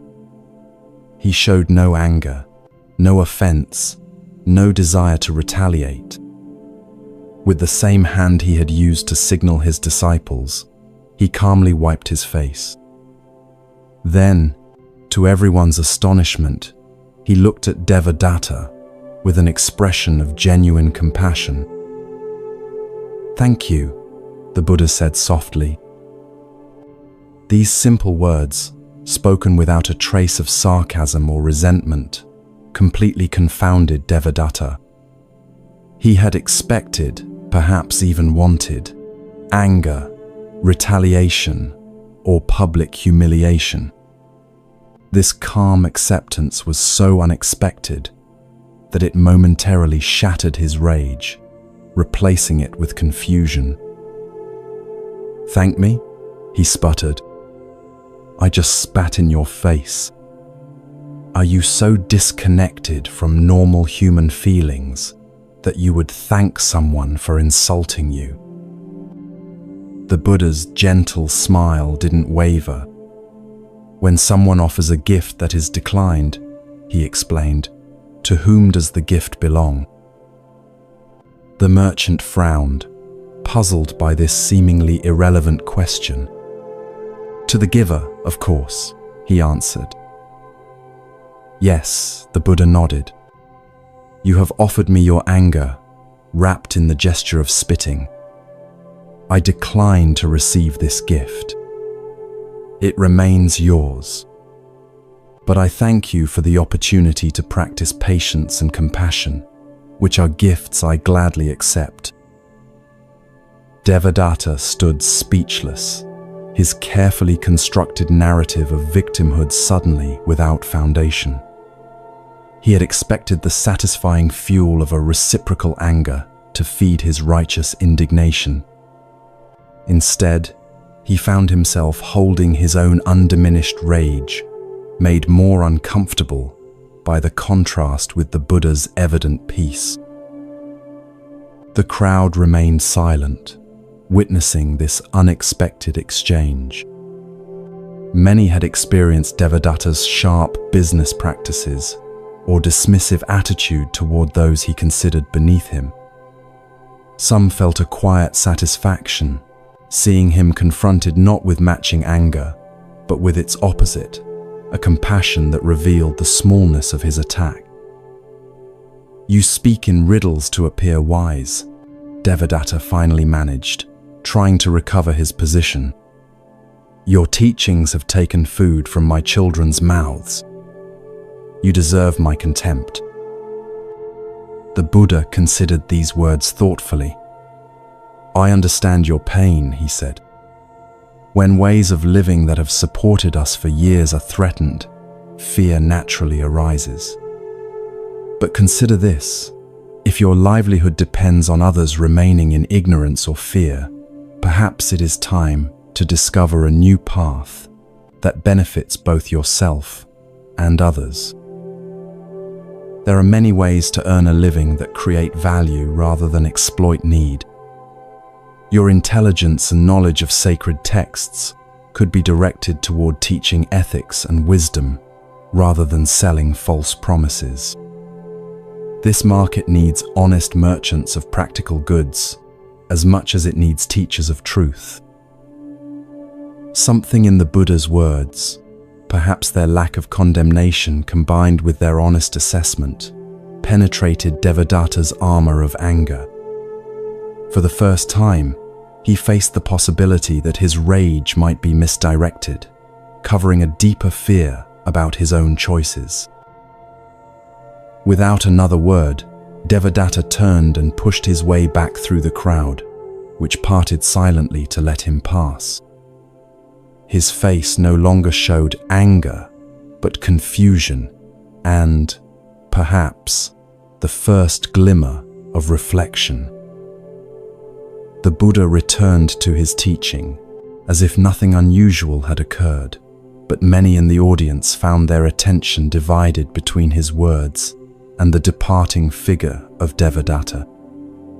They had witnessed something remarkable, not just an insult declined, but a demonstration of how freedom from reactivity creates space for genuine compassion. That night, Devadatta could not sleep. He paced his modest home long after his family had retired, replaying the marketplace encounter in his mind. Each time he remembered the Buddha's calm response to his provocation, he felt increasingly uncomfortable with his own behavior. The contrast between his burning anger and the Buddha's evident peace made clear which state was preferable. By morning, something had shifted within him. The anger that had defined his days for so long had begun to feel like a heavy burden he was tired of carrying. With the first light of dawn, he made a decision that surprised even himself. The Buddha and his disciples were still encamped at the edge of the city, where many would come to receive teachings over the course of their stay. When Devadatta arrived, he found the Buddha sitting beneath the same banyan tree, though the crowd today was smaller, mostly serious students, rather than curious onlookers. Approaching with none of the previous day's aggression, Devadatta stopped at a respectful distance and bowed deeply. The Buddha looked up, recognition in his eyes but no trace of yesterday's confrontation in his manner. He gestured for Devadatta to come closer. "I could not sleep," Devadatta began, his voice stripped of its earlier hostility. "Your response to my disrespect has shown me the ugliness of my own anger. I am ashamed of my behavior and ask your forgiveness." The Buddha regarded him thoughtfully. "There is nothing to forgive," he said gently. "The man who stood before me yesterday, burning with rage, is not the same man who stands before me now, seeking understanding. That man exists only in memory. Yesterday's actions arose from yesterday's understanding," the Buddha continued. "Today you have new understanding, and so new actions become possible. This is the nature of impermanence. Nothing remains fixed, including who we are and what we are capable of." Devadatta had prepared himself for a difficult conversation, perhaps involving penance or reparations. This immediate acceptance, this suggestion that forgiveness wasn't even necessary because the offense belonged to a self that no longer existed, was both confusing and liberating. "But I remember what I did," Devadatta said, "even if you choose not to hold it against me." "Yes," the Buddha acknowledged. "Memory remains, and with it, the opportunity to learn. But memory need not become a chain binding us to past identities. Each moment offers the freedom to choose again, to become someone new." The Buddha invited Devadatta to sit beside him in the shade of the banyan tree. For the next hour, they spoke not as adversaries, but as two humans exploring the nature of anger, forgiveness, and transformation. The Buddha's disciples, observing from a distance, marveled at how yesterday's antagonist had so quickly become today's earnest student. Anger arises when we believe a story about how things should be, rather than accepting how they are, the Buddha explained. You believed your livelihood and status should remain unchanged, and when my teachings threatened that expectation, anger was the natural result. But your anger did not change reality. It only added suffering to an already difficult situation. This is why I teach that forgiveness is not primarily for the benefit of others, but for ourselves. When we forgive, we put down the hot coal of anger we've been carrying. Devadatta considered this carefully. I have been angry for so long that it became part of my identity, he admitted. Without it, I'm not entirely sure who I am. The Buddha smiled with understanding. This is a common fear that keeps many bound to old patterns. But consider how a snake must release its grip on its old skin to grow. In the space between identities, between who you were and who you are becoming, true freedom can be found.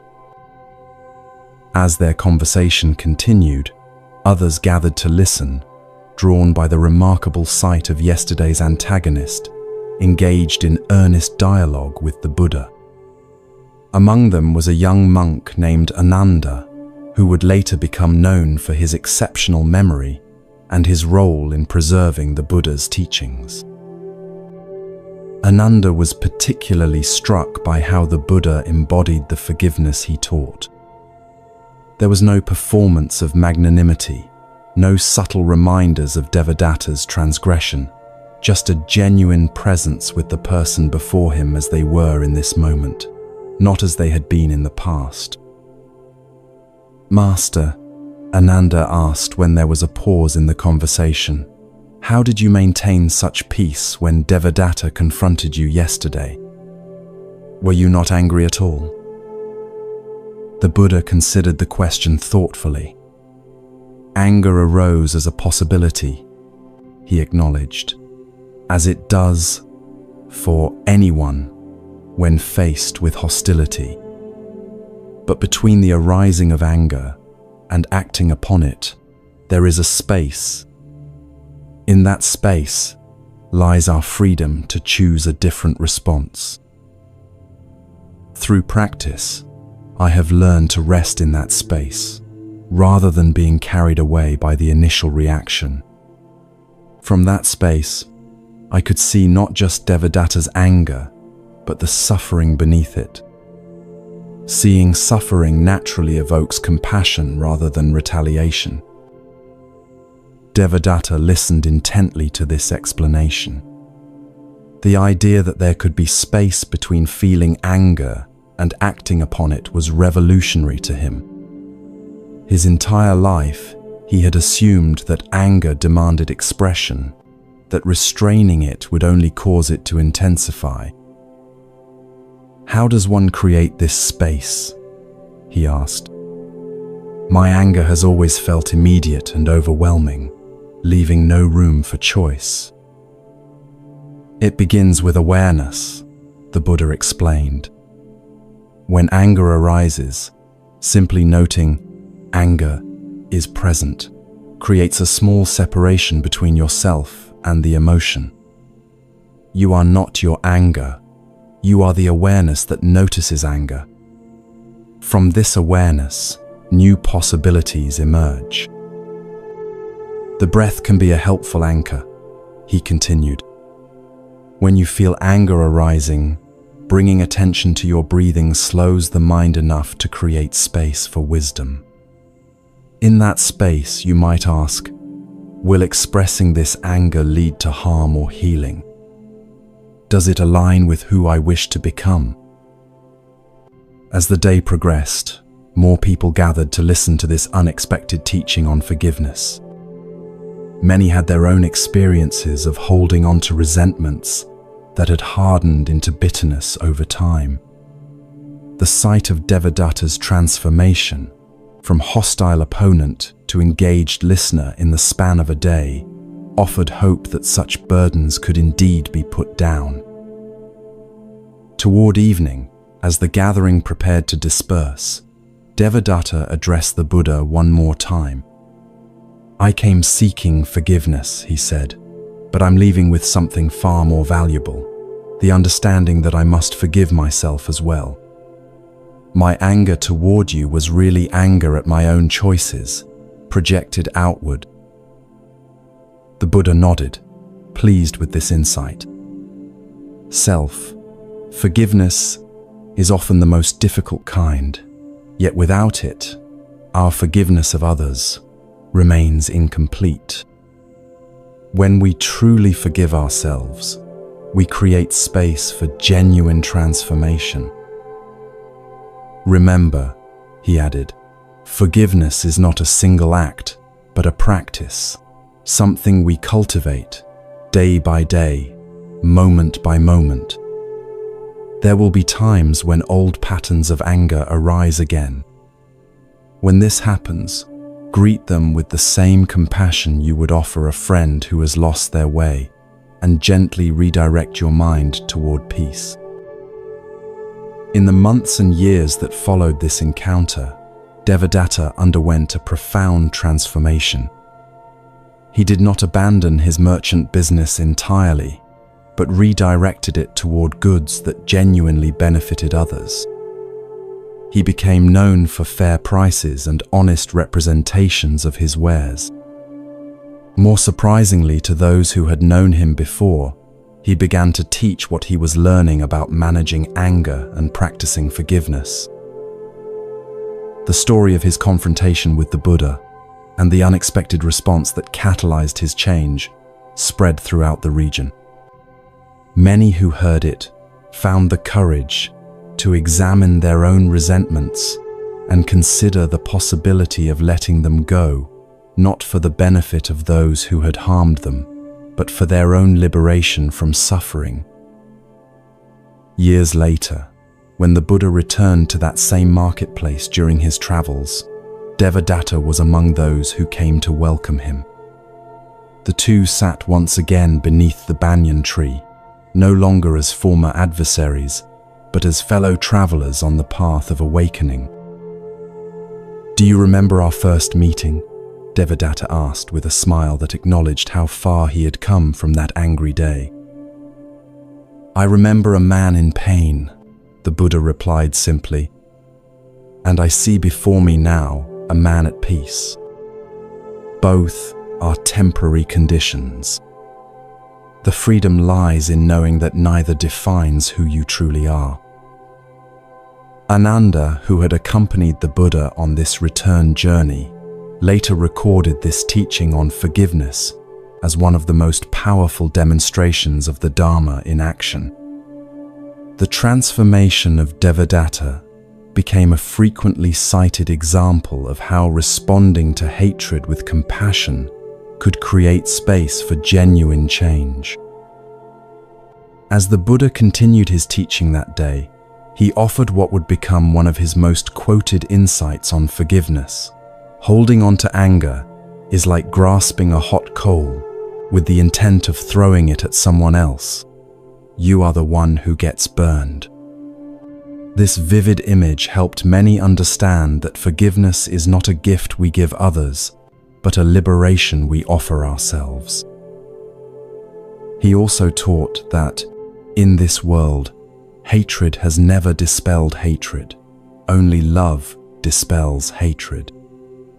This principle, responding to negativity with its opposite, rather than with more of the same, became a cornerstone of Buddhist practice and a guidepost for those seeking to break cycles of resentment and retaliation in their own lives. As you drift towards sleep, perhaps you too can reflect on the liberating power of forgiveness. Is there someone in your life, perhaps even yourself, who might benefit from the release of a grudge long carried? What burden of resentment might you put down, not for the benefit of the person who harmed you, but for your own peace? Remember the Buddha's wisdom that forgiveness is not about condoning harmful actions or forgetting important lessons. Rather, it's about freeing yourself from the ongoing pain of carrying yesterday's injuries into today's experience. It's about creating space between what happened and who you are now becoming.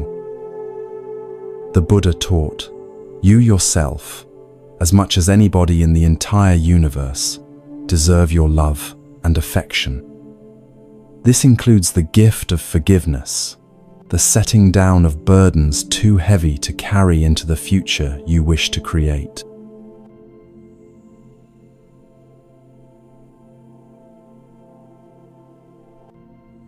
The dark side of kindness, finding balance in giving.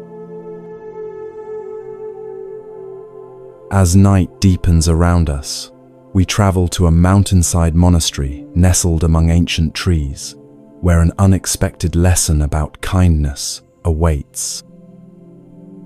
Let your body sink more deeply into comfort as we explore this paradoxical wisdom. With each breath, feel yourself growing heavier, your mind growing quieter. We often hear that kindness is always good, that we should give endlessly of ourselves to others. But tonight's story reveals something rarely discussed, the shadow side of kindness, when giving too much depletes our spirit and diminishes our ability to truly help others. This ancient wisdom remains profoundly relevant in our modern world, where many of us struggle with boundaries and self-care. The Buddha taught, you can search throughout the entire universe for someone who is more deserving of your love and affection than you are yourself, and that person is not to be found anywhere. This teaching reminds us that caring for ourselves is not selfish, but necessary for sustainable compassion toward others. High on a forested mountain, surrounded by cherry trees and gentle flowing streams, stood a temple known for its teachings on balanced living. Here lived the elderly monk Arrow, whose practical wisdom about navigating life's complexities drew seekers from many provinces. One spring morning, as cherry blossoms drifted like pink snow around the temple grounds, a young woman named Kiara arrived. Her face, though beautiful, carried shadows of exhaustion and disappointment. She had traveled for 5 days from her village, seeking wisdom about a persistent problem that left her feeling increasingly empty. After being welcomed and offered tea to refresh herself after her journey, Kiara was invited to speak with Master Arrow in the temple garden. The old monk's kind yet penetrating gaze seemed to see beyond her careful composure to the depletion beneath. Master Arrow, Kiara began, her voice soft yet determined. I've come because something in my life feels deeply wrong, though I can't understand what it is. I've always been kind and generous, the person everyone in my village comes to for help, for listening, for support.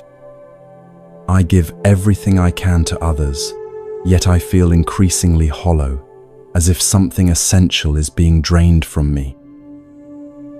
She paused, struggling to articulate her confusion. I was taught that kindness brings joy to the giver as well as the receiver. If that's true, why do I feel so depleted? Have I not been kind enough? Or is there something wrong with how I'm practicing kindness? Arrow studied her thoughtfully, noting the tension in her shoulders and the way her hands clutched her teacup, as if seeking warmth from its simple clay form. He recognized in her the common pattern of someone who had given far beyond their capacity, mistaking depletion for virtue. Kiara, he said gently, before I answer, may I ask you a question? When was the last time you did something solely for your own joy, with no thought of helping others? The young woman looked startled, almost guilty, as if he had suggested something improper. She thought for a long moment. I can't remember, she finally admitted. There's always someone who needs help in the village. It would feel selfish to pursue my own interests when others are suffering. Arrow nodded, his suspicion confirmed. Let me share a story that has been passed down through generations, he said, gesturing for her to follow him deeper into the garden. They walked together along a stone path that wound between flowering cherry trees and carefully tended vegetable plots. Imagine a village surrounded by a lush forest, Arrow began. At the center of this village stood a magnificent cherry tree, more ancient and glorious than any other. Its roots reached deep into the earth, and its branches extended shelter and beauty to all who gathered beneath them. This tree was considered sacred by the villagers. Not only did it provide beauty and shade, but its fruits were exceptionally sweet and nourishing. The villagers believed that the prosperity of their community was directly connected to the health of this great tree. They stopped beside a stone bench, overlooking a small pond where koi fish swam in lazy circles, their orange and white forms creating living patterns in the clear water. Arrow invited Kiara to sit, then continued his story. For generations, the village operated by a principle of balance. They took only what they needed from the tree and the surrounding forest, always giving back through care and cultivation. Each family was responsible for tending the tree for 1 month of the year, ensuring it received proper water, clearing away pests, and treating any signs of disease. This system worked beautifully for many years. The tree flourished, and so did the village. But gradually, things began to change. As the village prospered, some families became more concerned with accumulating wealth than maintaining balance. They took more than their share of fruits, without contributing equally to the tree's care. Other families, seeing this imbalance, tried to compensate by giving even more of their time and energy to the tree's care. Someone must maintain the balance, they reasoned. If others will not do their part, we must do more. At first, this seemed admirable. But over time, these overly generous families began to suffer. Their own gardens were neglected as they spent all their energy on the communal tree. Their children received less attention. Their homes fell into disrepair. In trying to maintain the balance for the entire village, they created a profound imbalance in their own lives. Kiara nodded slowly, a flicker of recognition in her eyes. The parallels to her own situation were becoming clear. Meanwhile, Arrow continued, something unexpected was happening to the tree itself. Despite receiving care from the overly generous families, it began to weaken. Its fruits became less sweet, its leaves less vibrant.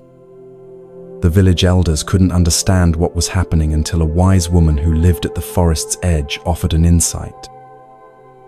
"The tree is suffering," she explained, "because the care it receives is out of balance. Some give nothing, creating emptiness.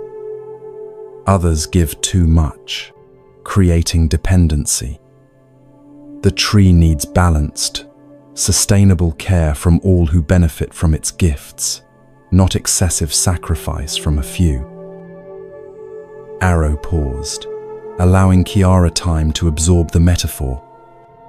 A gentle breeze stirred the cherry blossoms around them, a few petals landing on the surface of the pond, where they floated like tiny boats among the fish. "The moral of this story," Arrow said softly, "is that generosity must be balanced to be truly beneficial, both for the receiver and the giver.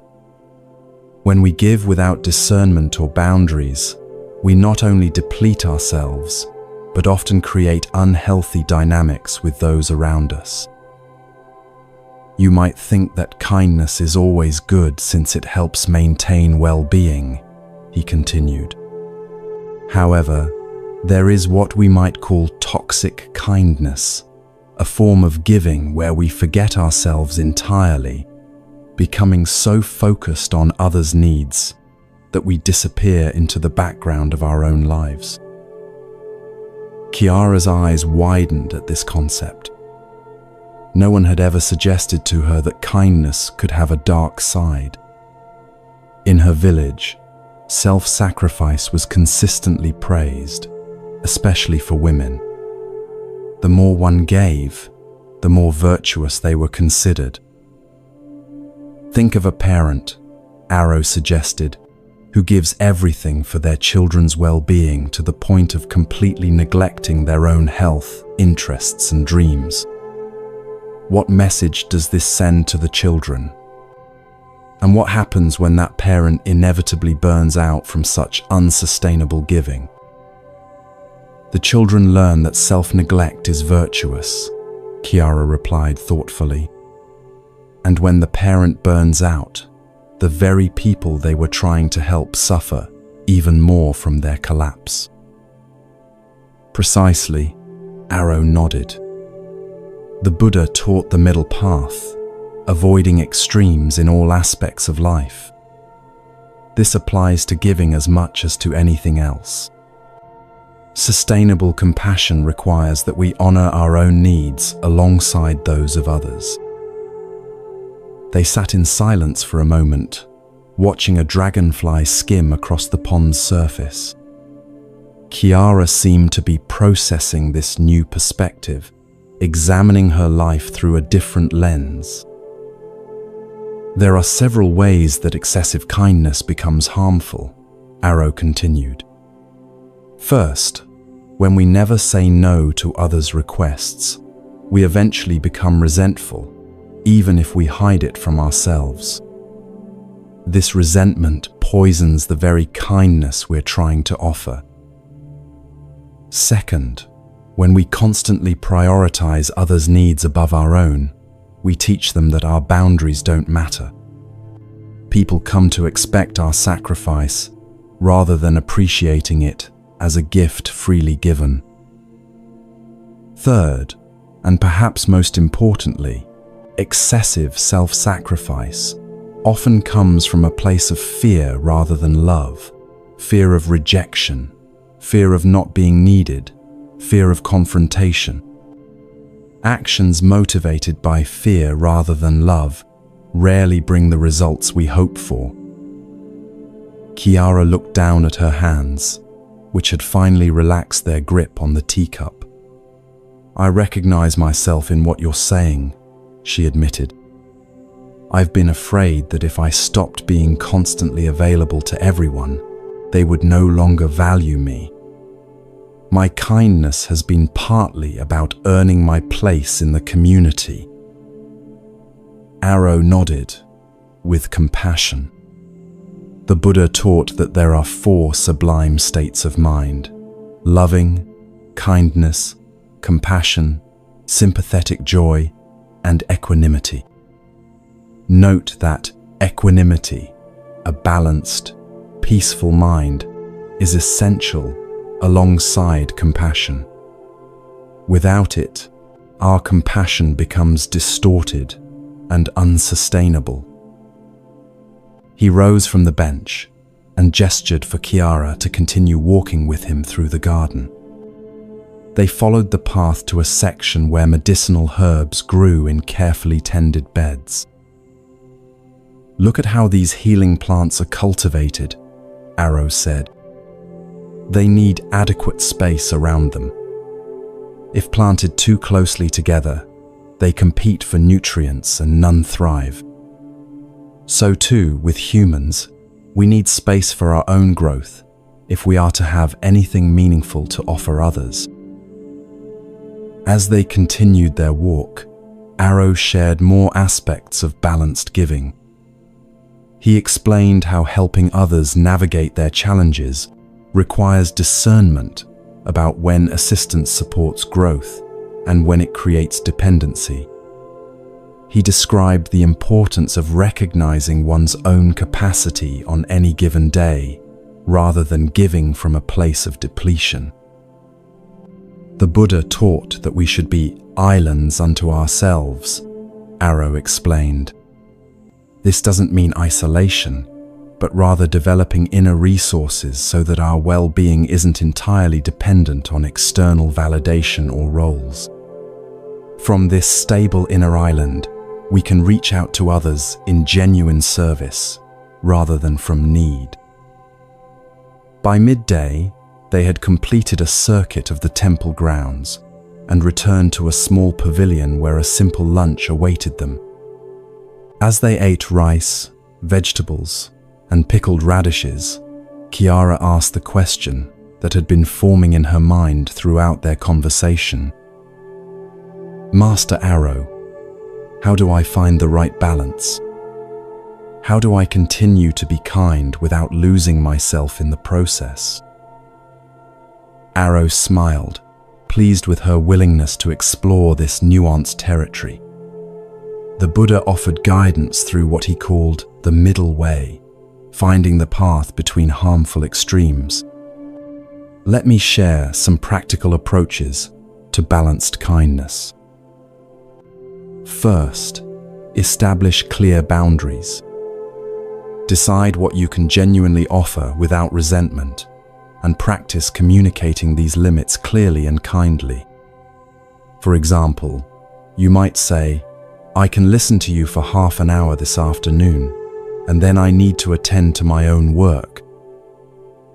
Second, release the guilt that often accompanies self-care. Remember that taking care of yourself isn't selfish. It's necessary for sustainable compassion. The Buddha himself took time for rest and solitude, even stepping away from his disciples regularly to replenish his energy. Third, pay attention to motivation. Ask yourself honestly, am I helping because it truly serves this person's highest good, or am I seeking approval, avoiding conflict, or fulfilling an identity as the helpful one? Genuine compassion comes from a clear heart, not from hidden needs. Kiara nodded, absorbing these teachings. She could see how her helping often came from a place of seeking validation rather than from centered compassion. The distinction was subtle but profound. Fourth, Arrow continued, cultivate discernment about when help is truly helpful. Sometimes allowing others to struggle through their challenges builds their capacity more than rescuing them.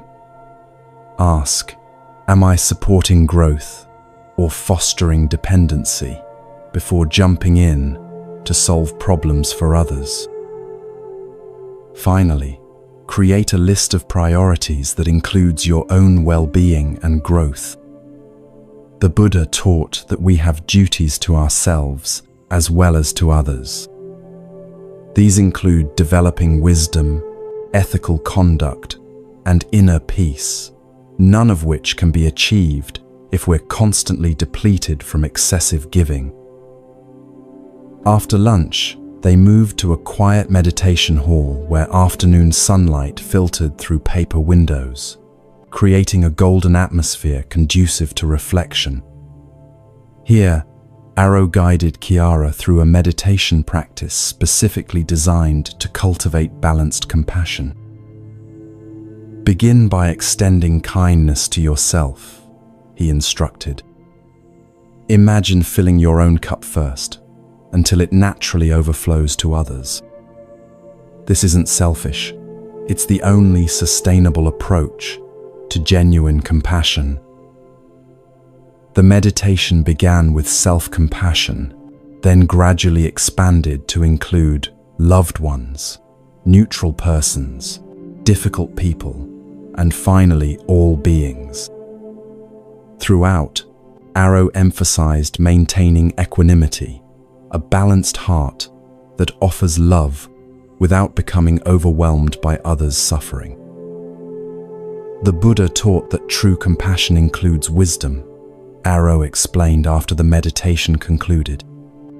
It recognizes that each person must walk their own path and learn their own lessons. Our role isn't to take on others' journeys, but to offer support while honoring their autonomy and our own boundaries. As evening approached, painting the mountains in shades of purple and gold, Kiara prepared for her final night at the temple before beginning her journey home the next day. She felt both challenged and liberated by the day's teachings, recognizing for the first time how her pattern of excessive giving had undermined the very joy and connection she sought to create. "One last guidance before you depart tomorrow," Arrow offered, as they watched the sunset from the temple porch. "Remember that changing patterns of excessive giving often meets resistance from those who have come to expect your sacrifice. Some may try to make you feel selfish for establishing healthy boundaries. When this happens," he continued, "recall the tree in our story. By reclaiming balance in your life, you're not becoming less compassionate, you're creating the conditions for genuine, sustainable kindness that truly benefits everyone, including yourself." That evening, in the quiet of her guest room, Kiara reflected on specific changes she would implement upon returning to her village. She would set aside time each day for her own interests, the poetry she had neglected for years, the walks in nature that replenished her spirit. She would practice saying no to requests that exceeded her capacity, offering alternatives rather than automatic self-sacrifice. Most importantly, she would work on releasing the belief that her value depended on how much she gave to others. The Buddha's teaching that each being has inherent worth, not earned through service but intrinsic to existence itself, offered a profound alternative to her lifelong pattern of seeking validation through endless giving. In the months and years that followed her visit to the temple, Kiara gradually transformed her relationship with kindness. Rather than being the person who always said yes, she became known for her thoughtful discernment about where her energy could be most helpful.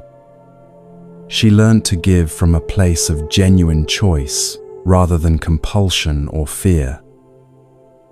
Surprisingly to her, the quality of her relationships improved. Those who valued her only for what she could give them naturally drifted away, while deeper connections formed with people who appreciated her authentic presence. The help she did offer became more effective because it came from a place of fullness rather than depletion.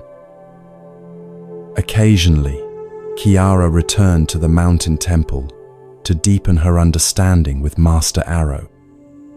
During one such visit, she shared how the teaching about balanced kindness had transformed not just her relationships with others, but also her relationship with herself. "I've discovered something unexpected," she told Arrow as they walked the same garden path where their first conversation had taken place.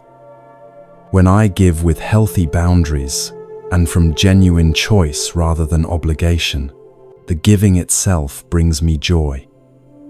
It's entirely different from the depleted feeling I used to mistake for virtue." Arrow smiled, pleased with her discovery. The Buddha taught that actions undertaken with a clear and balanced mind bring happiness to both giver and receiver. What you're experiencing is the natural joy of genuine compassion, very different from the hollow exhaustion of compulsive helping. "I understand now," Kiara said, "that true kindness includes kindness to oneself. It's not a matter of choosing between my needs and others' needs, but of finding the wisdom to honor both." "Exactly so," Arrow nodded. The Buddha expressed this beautifully when he said, "You yourself, as much as anybody in the entire universe, deserve your love and affection." This teaching reminds us that including ourselves in the circle of compassion isn't selfish, it's necessary for the circle to be complete. As you drift towards sleep, perhaps you too can reflect on the balance of giving and receiving in your own life. Are there places where you consistently override your own needs to care for others? What would a more sustainable approach to compassion look like in your daily relationships? Remember the Buddha's teaching about the middle way, finding balance between extremes. Neither complete self-sacrifice nor self-centered indifference brings lasting happiness. True joy comes from honoring both self and other in a dance of balanced, authentic kindness.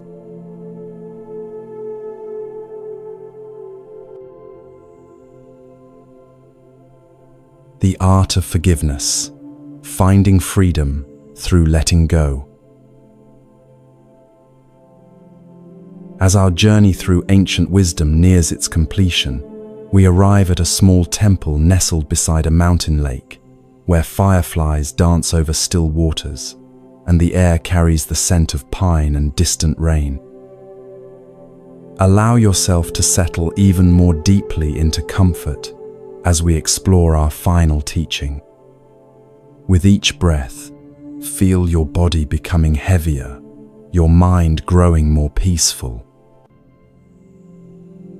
Tonight's story explores one of the most challenging yet liberating practices in Buddhist tradition: forgiveness.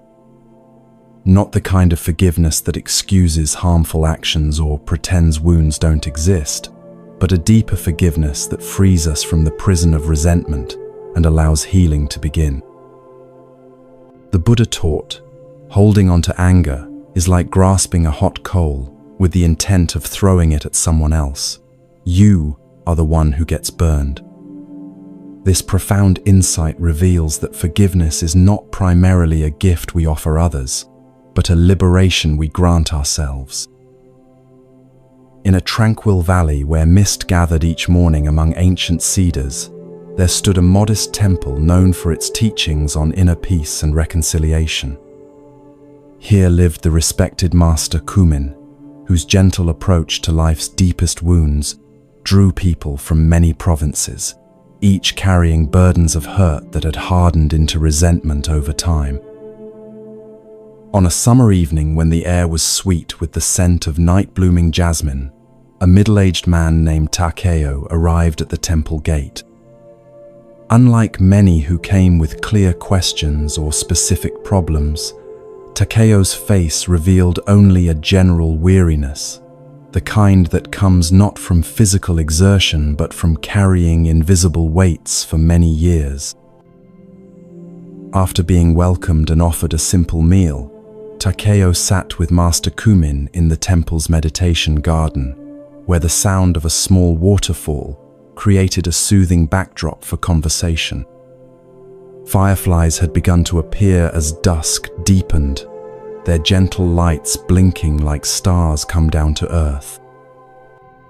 "What brings you to our temple?" Kumin asked, his voice matching the gentleness of their surroundings. Takeo sighed, struggling to articulate what had compelled his journey. "I'm not entirely sure," he admitted. "I've achieved success in my work as a merchant.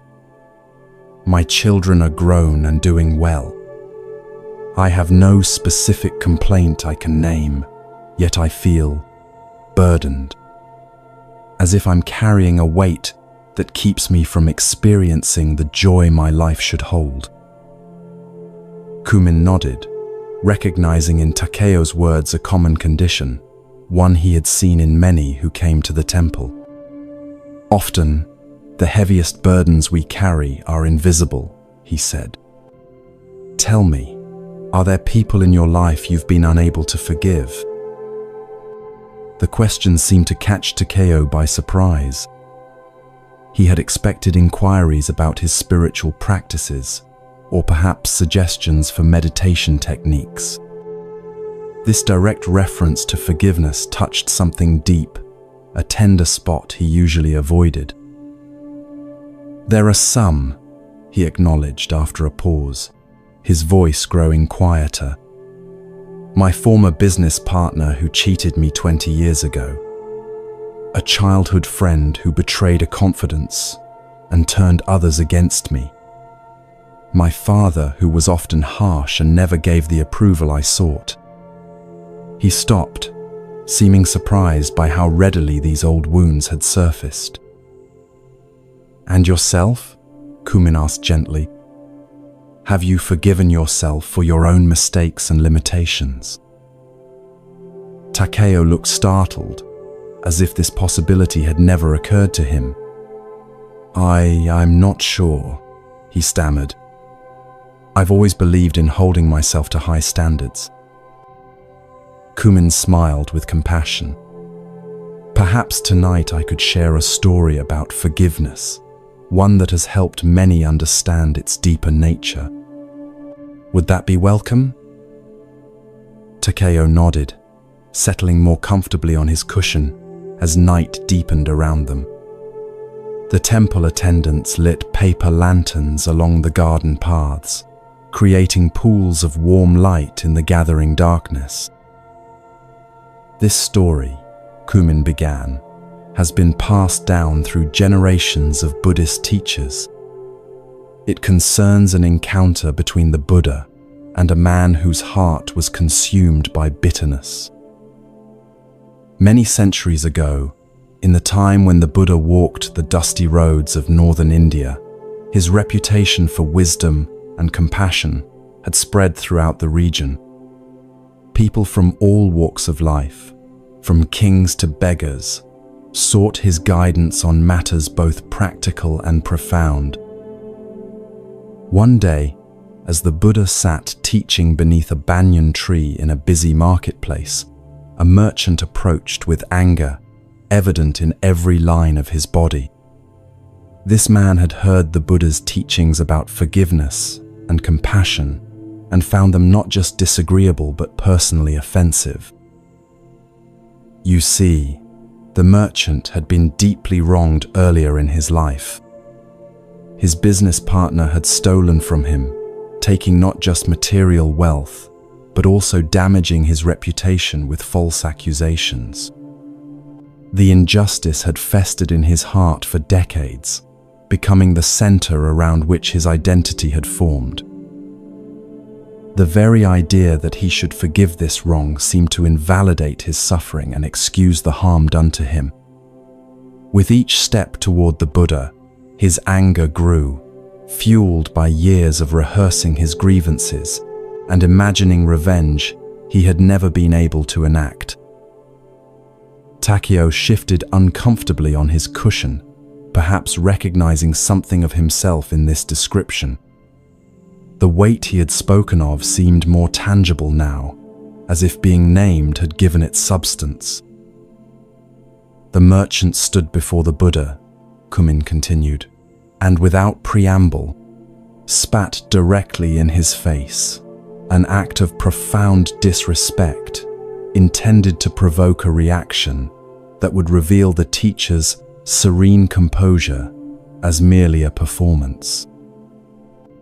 The crowd gasped, many moving to intervene. But the Buddha remained perfectly still, his expression unchanged except for a slight softening around his eyes, as he regarded the merchant with what could only be described as compassion. With the same hand that had moments before been gesturing to illustrate a teaching point, he calmly wiped his face. Then, to everyone's astonishment, he looked at the merchant and said simply, "Thank you." The merchant was confounded. "Thank you," he sputtered. "I just spat in your face. Are you mad?" The Buddha's reply came with the same tranquility that had characterized his response to the insult. "You have given me the opportunity to practice patience," he said, "and you have revealed something important." "What could I possibly have revealed except my contempt for you?" the merchant demanded. "You have revealed the prison you live in," the Buddha said gently.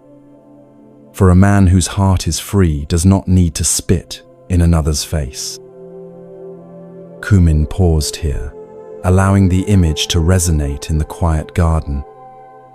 The only sounds were the continuing murmur of the waterfall and the distant call of a night bird.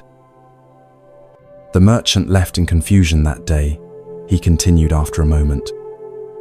But the Buddha's response, or more accurately, his lack of an expected response, created a crack in the fortress of resentment he had built around his heart. For the first time in decades, he began to consider the possibility that his anger, which he had nursed as a righteous response to injustice, might actually be the source of his suffering rather than its result. That night, the merchant could not sleep. He tossed and turned, replaying the marketplace encounter in his mind. Each time he remembered the Buddha's calm face after such a deliberate insult, something shifted in his understanding. By morning, though he could not have articulated why, he felt compelled to return to the teacher he had tried to humiliate. When he arrived at the place where the Buddha and his disciples had made their temporary camp, he approached with a very different demeanor. Bowing deeply, he said, "I have come to ask your forgiveness for my behavior yesterday.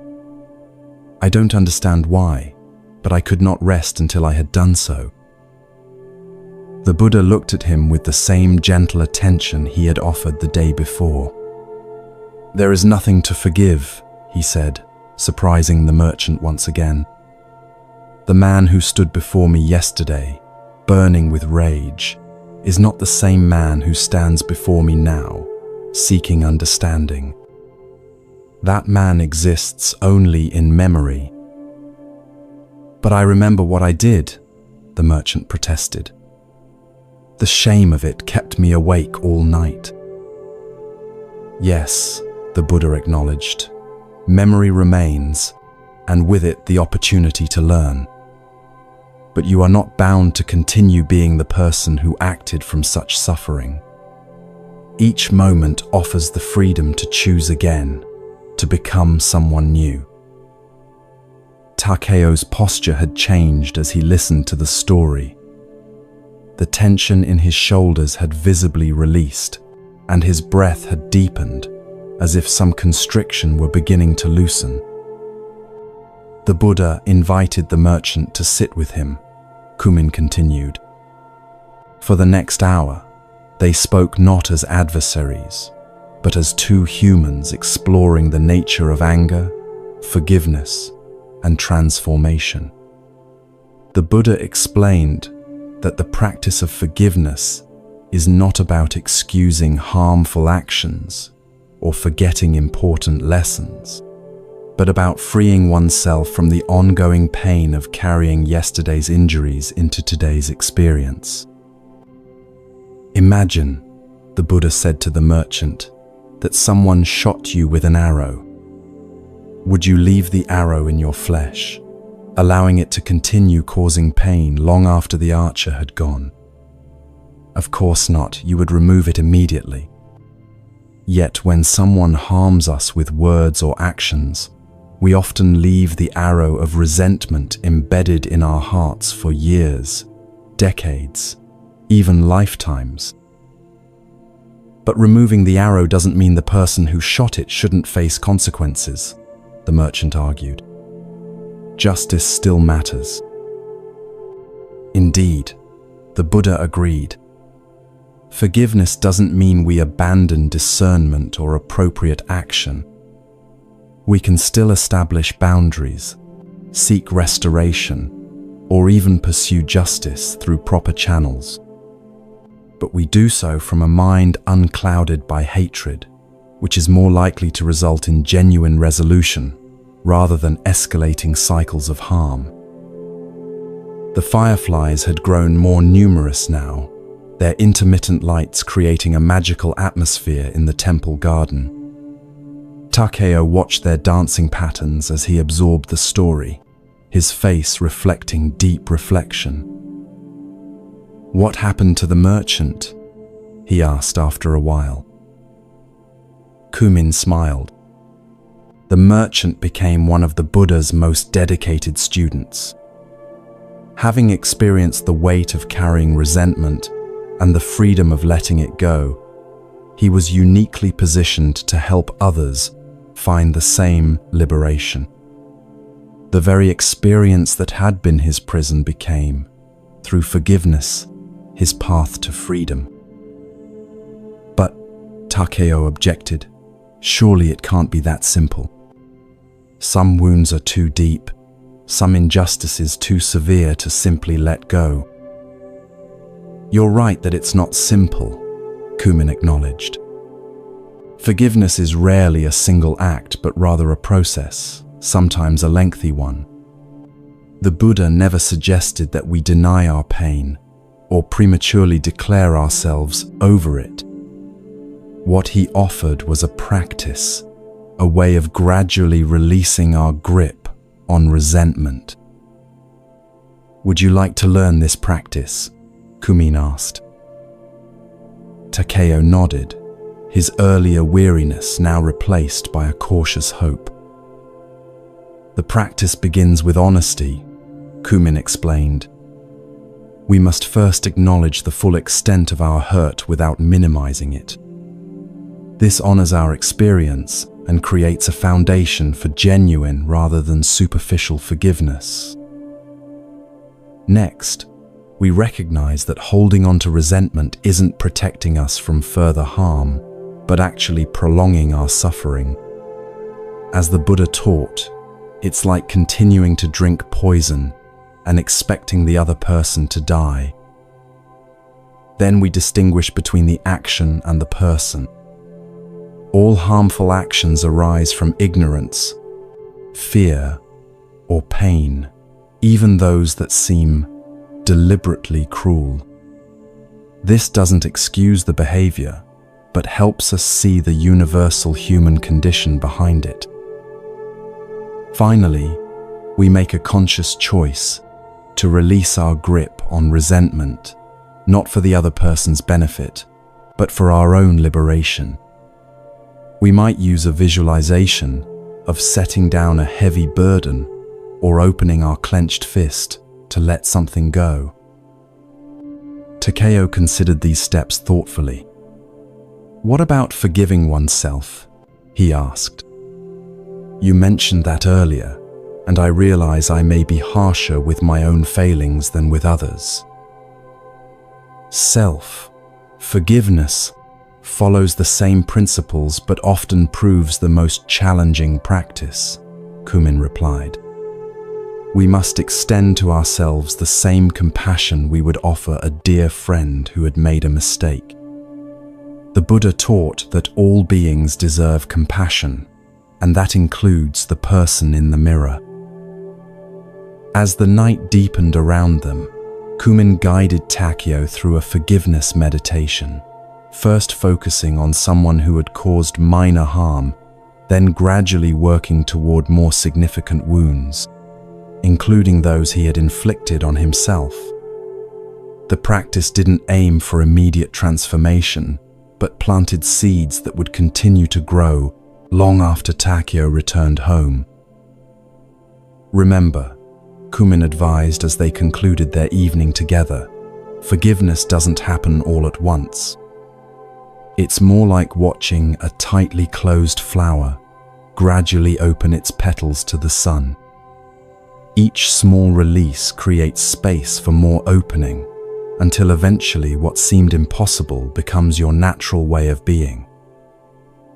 Takeo spent 3 days at the temple, learning more about the practice of forgiveness and beginning to apply it to the specific relationships that had been sources of his invisible burden. On his final evening, he joined Kumin for tea in the same garden where they had first spoken. I feel lighter, Takeo observed, somewhat surprised by his own experience. Not completely unburdened, these patterns of resentment have deep roots, but I can sense the possibility of freedom in a way I couldn't before. That glimpse of possibility is the beginning of transformation, Kumin affirmed. The Buddha said, if it were not possible to cultivate the good, I would not tell you to do so. This applies to forgiveness as well. If liberation from resentment were not possible, the Buddha would not have taught it as a central practice. What happens when we've done this work of forgiveness, but the other person doesn't acknowledge the harm they caused? Takeo asked. My former business partner, for instance, has never admitted his dishonesty. That's an important question. Kumin nodded. Reconciliation, the restoration of relationship, requires both parties to participate. Forgiveness, however, is something you can practice regardless of the other person's awareness or response. It's primarily about your liberation, not their absolution. The Buddha distinguished between forgiveness and foolishness. Forgiving someone doesn't mean trusting them again if they've shown themselves to be untrustworthy. It doesn't mean resuming a relationship that was harmful. It simply means releasing the burning coal of resentment so your own hand can heal. As the moon rose over the temple garden, casting silver light on the small waterfall and the now still surface of the pond, Takeo felt a peace he hadn't experienced in years. The prospect of returning to his busy life no longer seemed like a return to burden, but an opportunity to practice this new understanding in daily interactions.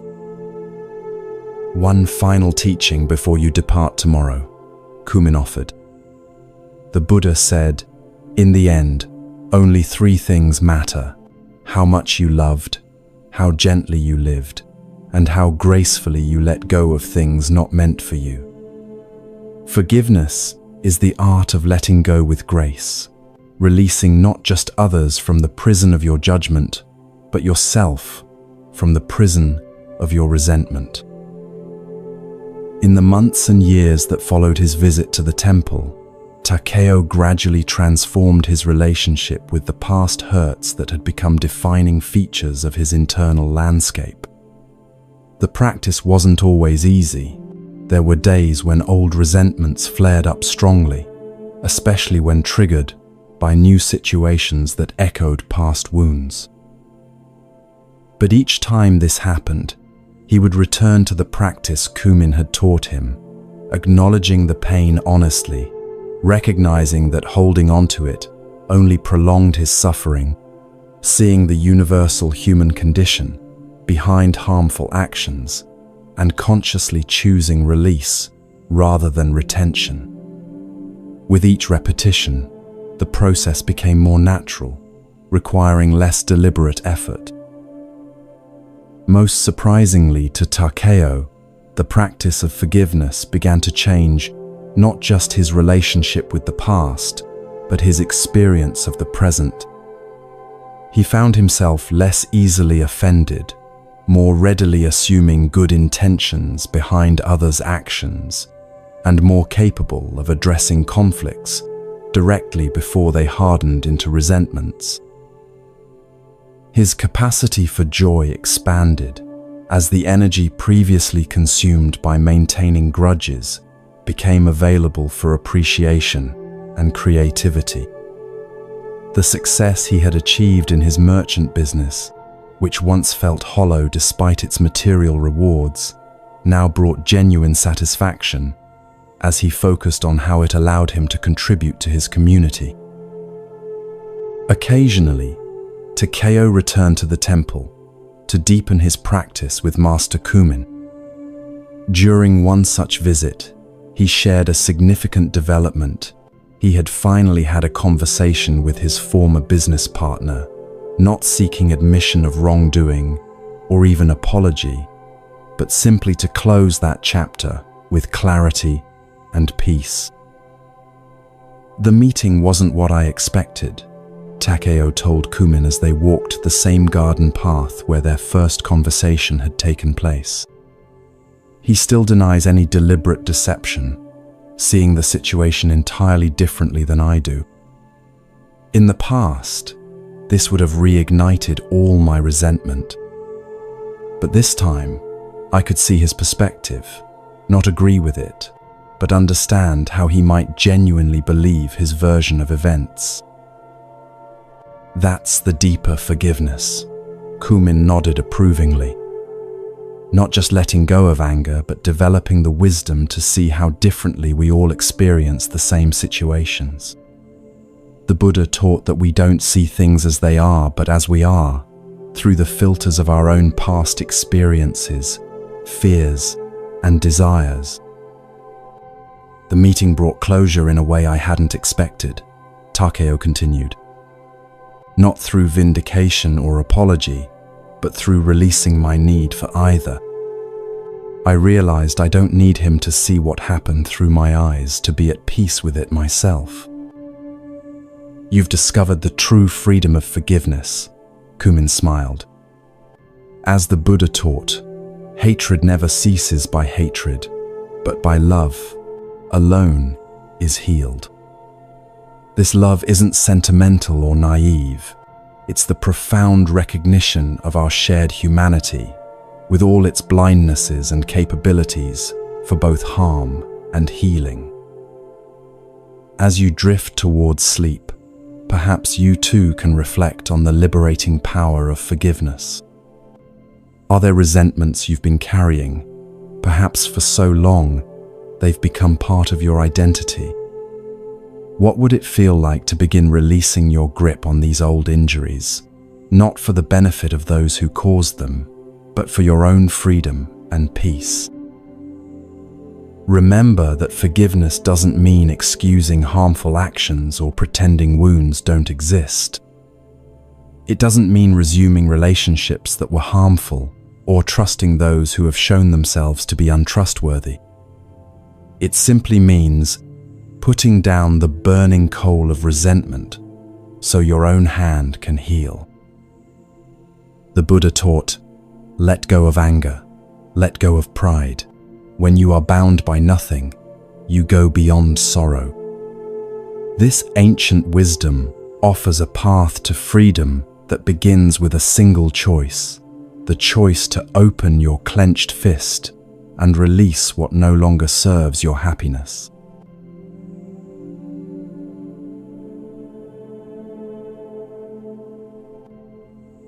As our journey through these ancient teachings comes to a close, let the wisdom of these Zen stories settle gently into your mind. Like seeds planted in fertile soil, they will continue to grow even as you sleep. We've explored how people enter our lives with purpose, not by chance, each connection offering unique lessons for our growth. We've discovered the wisdom of non-interference, learning when helping others might actually hinder their important life lessons. We've gained insight into recognizing those who may harm us, while maintaining compassion rather than judgment. We've found peace in having fewer, deeper connections rather than many shallow ones. We've learned that true kindness includes kindness to ourselves, maintaining balance in how we give. And finally, we've embraced the liberating power of forgiveness, releasing resentments that no longer serve us. The Buddha taught that peace comes from within, do not seek it without. Tonight, as you drift into sleep, allow these timeless teachings to create that peace within you. Trust that the connections in your life, whether they bring joy or challenge, are not random, but meaningful threads in the beautiful tapestry of your journey. May your sleep be peaceful and deep. May the wisdom of these stories continue to unfold in your dreams.